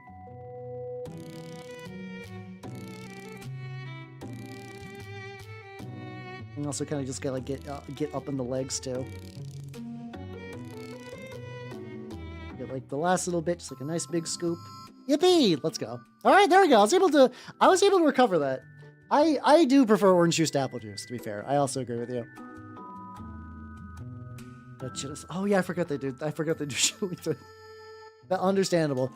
AK is one of those like AK specifically focuses on like historicals, and every now and then people who do historicals will just kind of just wild out in a way that's questionable.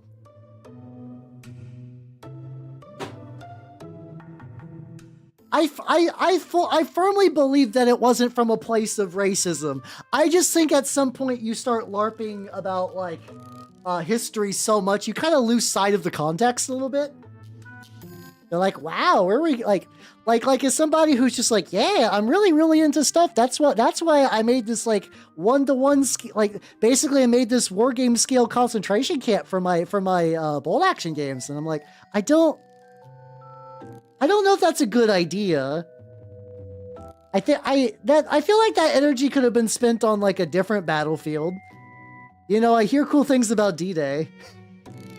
That might have been the better choice. Stuff like that will just gonna happen. Yeah. Yeah, alright, so they're done. What do I want to do? I got like a little bit of time. 0-300 Come on. Maybe I made the wrong choice. Let's see. What do I want to work on? I got some other Trench Crusade stuff. Oh, I got him. I haven't done anything with with him in a while. Like who is him? He is him. This is my this is gonna be a butcher knight. There we go. And I think what I need to do is I think the big thing that's immediately apparent is I have to I'm gonna move my purple. I think his cloak, I think his little side cloak needs another layer, so we'll do that. Because otherwise, I'm actually kind of surprised this guy's farther along than I recalled, where it's like the skin's looking pretty legit. I need to do some like extra gooey flesh bits around here, but actually not even really. They're literally just getting the fucking cloak and then get cloak, glue to base, and then like dry brush some metal. I think I do need to dry brush some metal on there. I'll do that real quick. That'll take me like a second. Yeah.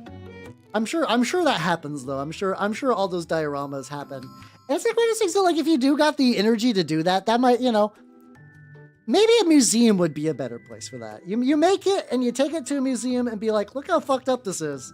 You should show this in a museum so you could show like 12-year-olds how fucked up this is. And I think that's a good use of energy, you know? Yeah, exactly. That's what I'm talking about. Yeah. Museum content. Maybe that's what you have to do is you have to find like when somebody who does historicals, and this isn't like a blanket thing, a lot of historical people are like totally fine.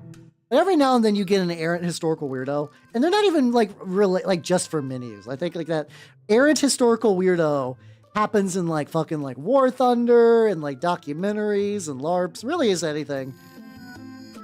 Really anything where just like a malignant nerd can interact with history, because you know malignant nerds in general just gotta do shit.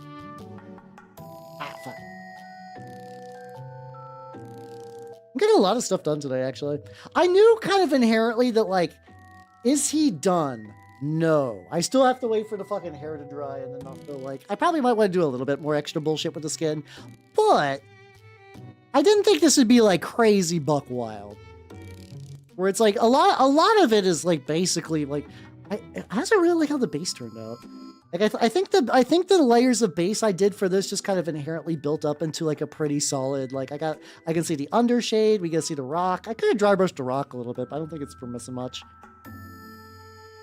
How you doing, Junkaide? How you doing? I'm working on this guy who's currently, he's been enameled, probably he's gonna get a little bit of extra touch up. I could even maybe do like a Carrion Crimson on him just to add like a bit of like a blood sheen. That might be the way to go. I don't know. Yeah, he inherently needs to be a bit slick, and he kind of got like a little shine. I could make him shinier, but I think maybe making him too shiny might be too much. So I don't know. But yeah, this right now I'm gonna work on him because he's actually like extremely close.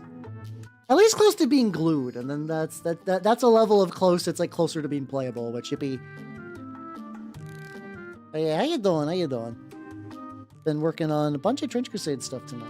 I'm going good. It's good because I got so many projects cooking for days. So many projects cooking. But it's been good. It's like one of those things that like I have to wonder the degree of like. I guess my brain just likes having a lot of projects. It's like one of those things is like, I don't know if this is like a weird neuroses buildup where I just overload myself with work because I just don't know better. Or if that's just like, or maybe I am secretly like a weird workaholic that just doesn't like, that doesn't realize it, if that makes sense. Huh. Okay, so wait a minute. So it was made by, so the theoretical, like museum people. That's so strange. That is fucking weird. This is just like a lot of people who were just kind of lost in the sauce, just kind of doing shit. Then once again, I don't think that came from I don't know. As far as I can tell. Oh yeah, they are Spanish. I forget about that sometimes. Because whenever I order anything from them, it's like $1 billion because man. Being a hobbyist in Europe must be nice. There's like a couple of products that like the fucking Villainy inks are made in the States, which is nice. What else do we got on this side of the pond? Not a lot. I think Monument Hobbies is a US-based company, which is cool. Man. My language divide. My only language that I know that's not English is Japanese, and I was not necessarily bad at Japanese, but like it is atrophied. It is atrophied to the point that I just don't really have any like true proficiency in it anymore. But yeah, no, trying to do like any like, well, you gotta like convey important information to Japanese people. Like oh god, no, that's pain. Let's see, this guy's continue. He's like really close to getting done, and then I'll do like a dry brush later. I got some of the other guys from the same set that I fucked around with. Yeah, I think unless you get like really good, it's hard to progress from hard okay, if that makes any sense. Oh yeah, I got you as well. That really is true. Yeah, if you don't have a reason to use the language a lot, it's easy to fall apart. This guy's in a weird spot that it's like, I can tell I was doing something with the skin. I'm gonna try some buff on there, just like pure buff with like a little bit of like the Sonya's Magic mix in there.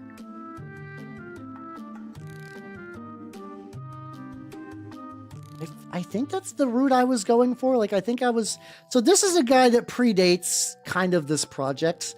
Like, I kind of wanted him to be a Butcher Knight, but like also the second guy was definitely made much later. And I think I was already making some color choices that I didn't know I wanted necessarily.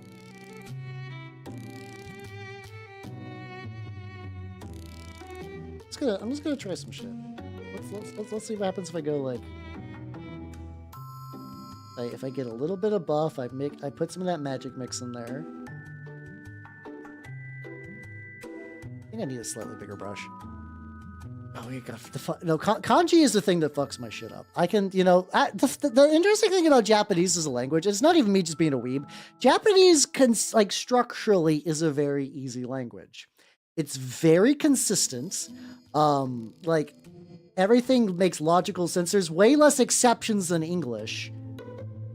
The problem is that like kanji is just like a fucking gigantic cognitive load. And like, I'm not gonna be like, oh, Japan's doing it wrong. It's like that's their language. They're allowed to make it as whatever they want. But that's the part that I always bounce off, because for me, like I can do like structural instructions pretty well. Like anything that has like a pattern that needs to be observed and followed through, I'm okay with that. But when it's like, okay, remember this kanji, and this one, and this one, and this one, and this one, and maybe you'll use this kanji a little bit, and maybe you won't.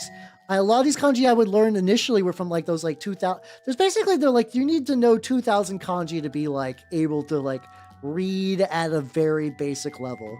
Like I think the 2000 kanji is like, if you decide to open up a newspaper, this is going to be a really dated example, but that was kind of what I was always told.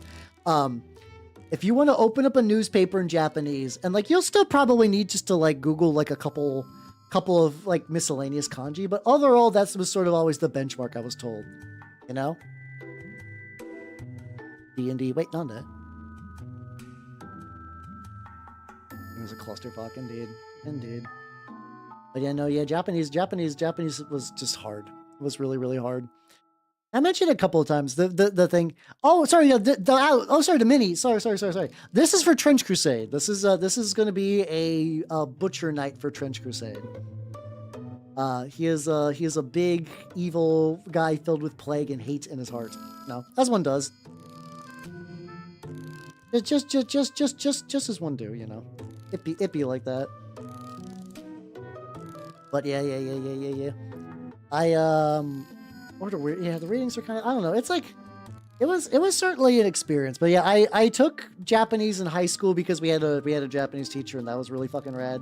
And then early college Japanese wasn't too bad, but then later in college, like basically I got to skip a couple of basic courses, and I took them, I still had to sort of like redo things I already knew, and that wasn't too bad.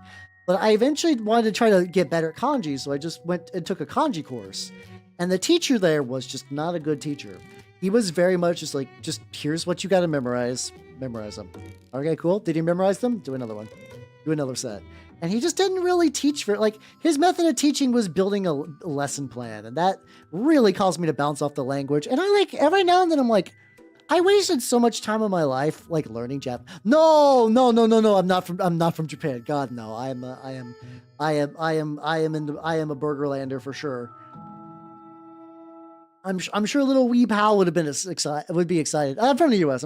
I'm so used to saying Burgerland as a joke that sometimes I say it to people who aren't like more normal, and they always get really confused because to be fair, like if you have to explain to like what do you mean Burgerland? It's like, yeah, so you know how Americans like burger, right? And you're like, how you're an American? Like, you know how Americans like burger, right? I sound insane, but true. But it's real. It's kind of like a goofy, kind of self-deprecating thing because it's like, you know, you get like online American discourse, like even at the best of times was always kind of a weird spot to be in. So it's like, you know, getting called a burger as an insult for a long enough time, and you kind of just like, it's also not that much of an insult because like I do like burgers. Like, oh no, you like delicious food. How you doing, Kobe? How you doing? My camera froze. Buddy, you got a little bit more to go. Hold on. Fix that. How you doing? I'm basically ending the night with some extra. So I was working on my dog. My dog is doing pretty good. Oh, PH is Philippines, right? Okay, yeah, let's go. Nice. It's a teacher that does that. It's kind of burning. It really is. It's really like the flashcards makes it like. I mean, it's just inherently. It's just like you need a teacher to teach you. And if you don't have a teacher, if you just have someone who just gives you info, that's not teaching. That's basically like a less like useful version of just like going to G-Show.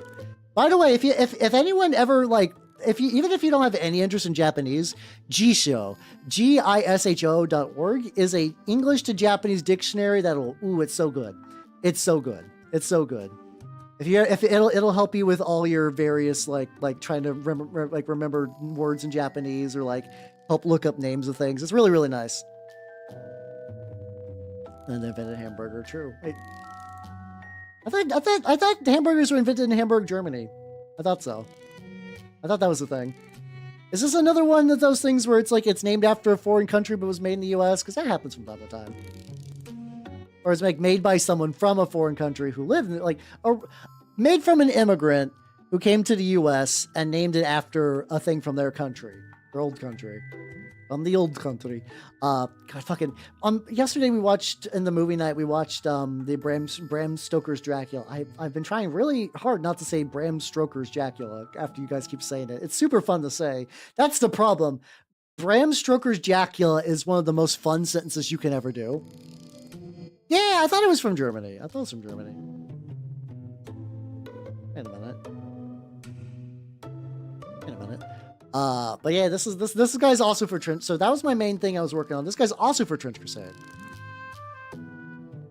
Oh, it's just taking a bun. It's just taking the Hamburg from Hamburg and putting it in a bun for ultimate power. Oh, okay, that makes sense. Gotcha. But yeah, I figured that like I was also working on this big fuck. I'm also not sure if I'm feeling that yellow, so I'll probably touch that up later. He's like weirdly pastel for a thing that I paint. This is like the color scheme. Maybe it's just a sculpt. Maybe the sculpt sometimes is just like subtly influencing my painting style. Because that looks very weird compared to what I usually do. Just in terms of palette. Very strange. There you go. It looks like the flesh has turned out pretty legit. This is another one that I think eventually an enamel coat will really change a lot. You get like a little bit. Oh, he's also got like that little like fabric wrap to him. Dig through the ditches and burn through the witches and slam in the back of my goddamn Jacula. I want to say the real lyrics. I unironically really like that song. It's one of those ones that's just kind of fun. Like I like singing in my house, but I don't like singing good. I like yell singing. I like singing loud and stupid. Bands who are good for loud and stupid singing. AJJ, anything by the Dead Milkmen, Dragula specifically. Any Richard Cheese cover is really fun to do that way. It's fun to do it. Yell singing is when you just don't sing. You just kind of vaguely yell the lyrics in tune to what the music would be like. It's great. I do it when I vacuum. It gives me infinite energy. Thank you for the head bat. Thank you. Not crazy. Oh. I still got a little bit of touch up. Fuck, that's fucked up. That's fucked up. Yeah, there's just like a lot of foods. It's just kind of amazing that like we're just like bread was around forever, and then eventually people are like, wait a minute, I just think, what if bread? What if more bread? What if I took bread and shit? Oh fuck. What if I took a chicken sandwich and I removed the bread and instead put more chicken sandwich? Oh my god. I haven't had a double down in a while. It's not even like, honestly, out of all the things you can get from KFC, double downs are not even that great. It's always about the bowls. Get you a big ass bowl. Just the shittiest chicken known to man. How you doing? How you doing, Cecil? Your Hamburglar arc. As one do. My normal dry brush is like.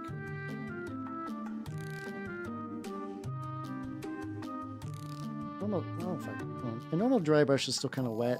I did a big brush cleanup, but at some point like I tried to reinvigorate. So I got that unicorn goop from Pro Acryl, but mine did not come as goop. Mine came solid. So I was like, you know what? I'm gonna try to like reintroduce water to it, and I think that fucked up. It's just kind of weird and chunky now. It's arguably less useful than it was. Like I might just consider that to be a bad batch and just make another one. I'm not making like order another one. Actually, my shop does have Pro Acryl paints. I wonder if they got any goop. I wonder if they also got any goop. Because if they got some goop, I could just get some. If I could get some goop at the shop, that'd be pretty legit. Go. Constantinople will not fall. Big if true.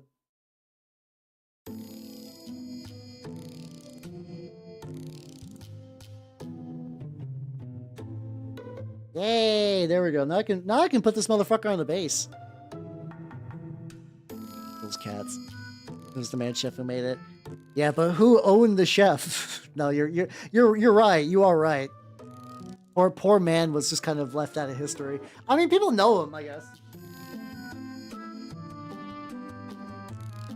Sorry, I'm getting the good old magic powder baking soda because I want this fucker to be just fucking strapped to his base. Cover basically stupid. All right, let me put that on there, and then there we go. We'll do the usual drops of stuff. Overrated hero units. See. Didn't have fun with the main emperor guy. Nice. I get you. Two on the base, the feet, and glue. Oh. This is like a very specific angle. British sandwich is a Germany hamburger steak. Truly, we are an international country.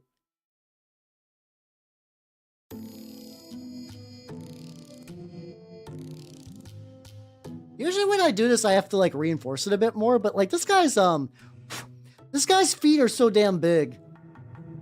They actually really don't. It's kind of great.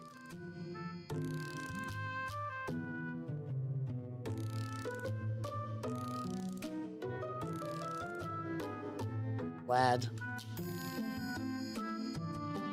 Let's see. Oh, he's got. Oh, okay. There's a.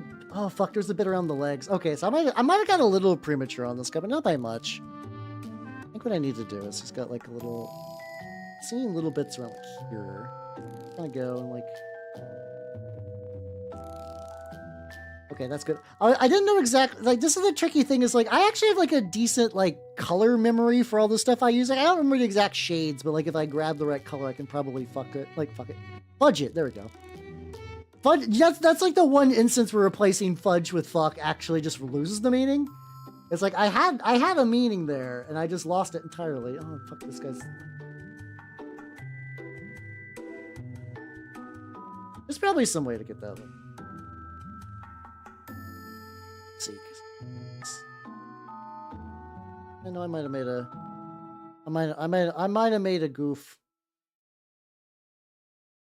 If I just leave him right there, I will pass this off to future Hal when it's not like really late. There you go. Your problem now, motherfucker. You needed a under flap and then also maybe the top of the blade. Yep, there we go. I can do that. That's an easy thing to do. I can get under them flaps.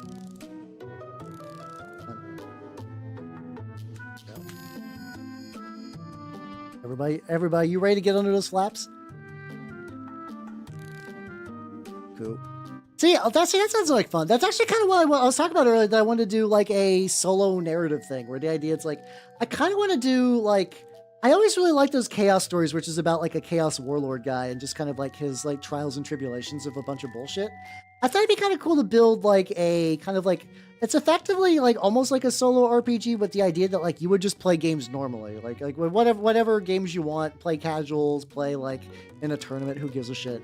And then sort of like in between games, there'd be some like fun tables to roll and just like does your leader get ousted? Also like maybe some prompts. It's like, oh, you recruited like some mercenary guys. So it's like, okay, look through your codex to find like a cool kind of like group of humans that you could kind of recruit instead of your usual. So that would be like if you're doing like 10th edition CSM, you just get like the kind of like humanoid cultists, stuff like that. I've been stewing on that as of late. I'm like, oh, this seems like a neat idea.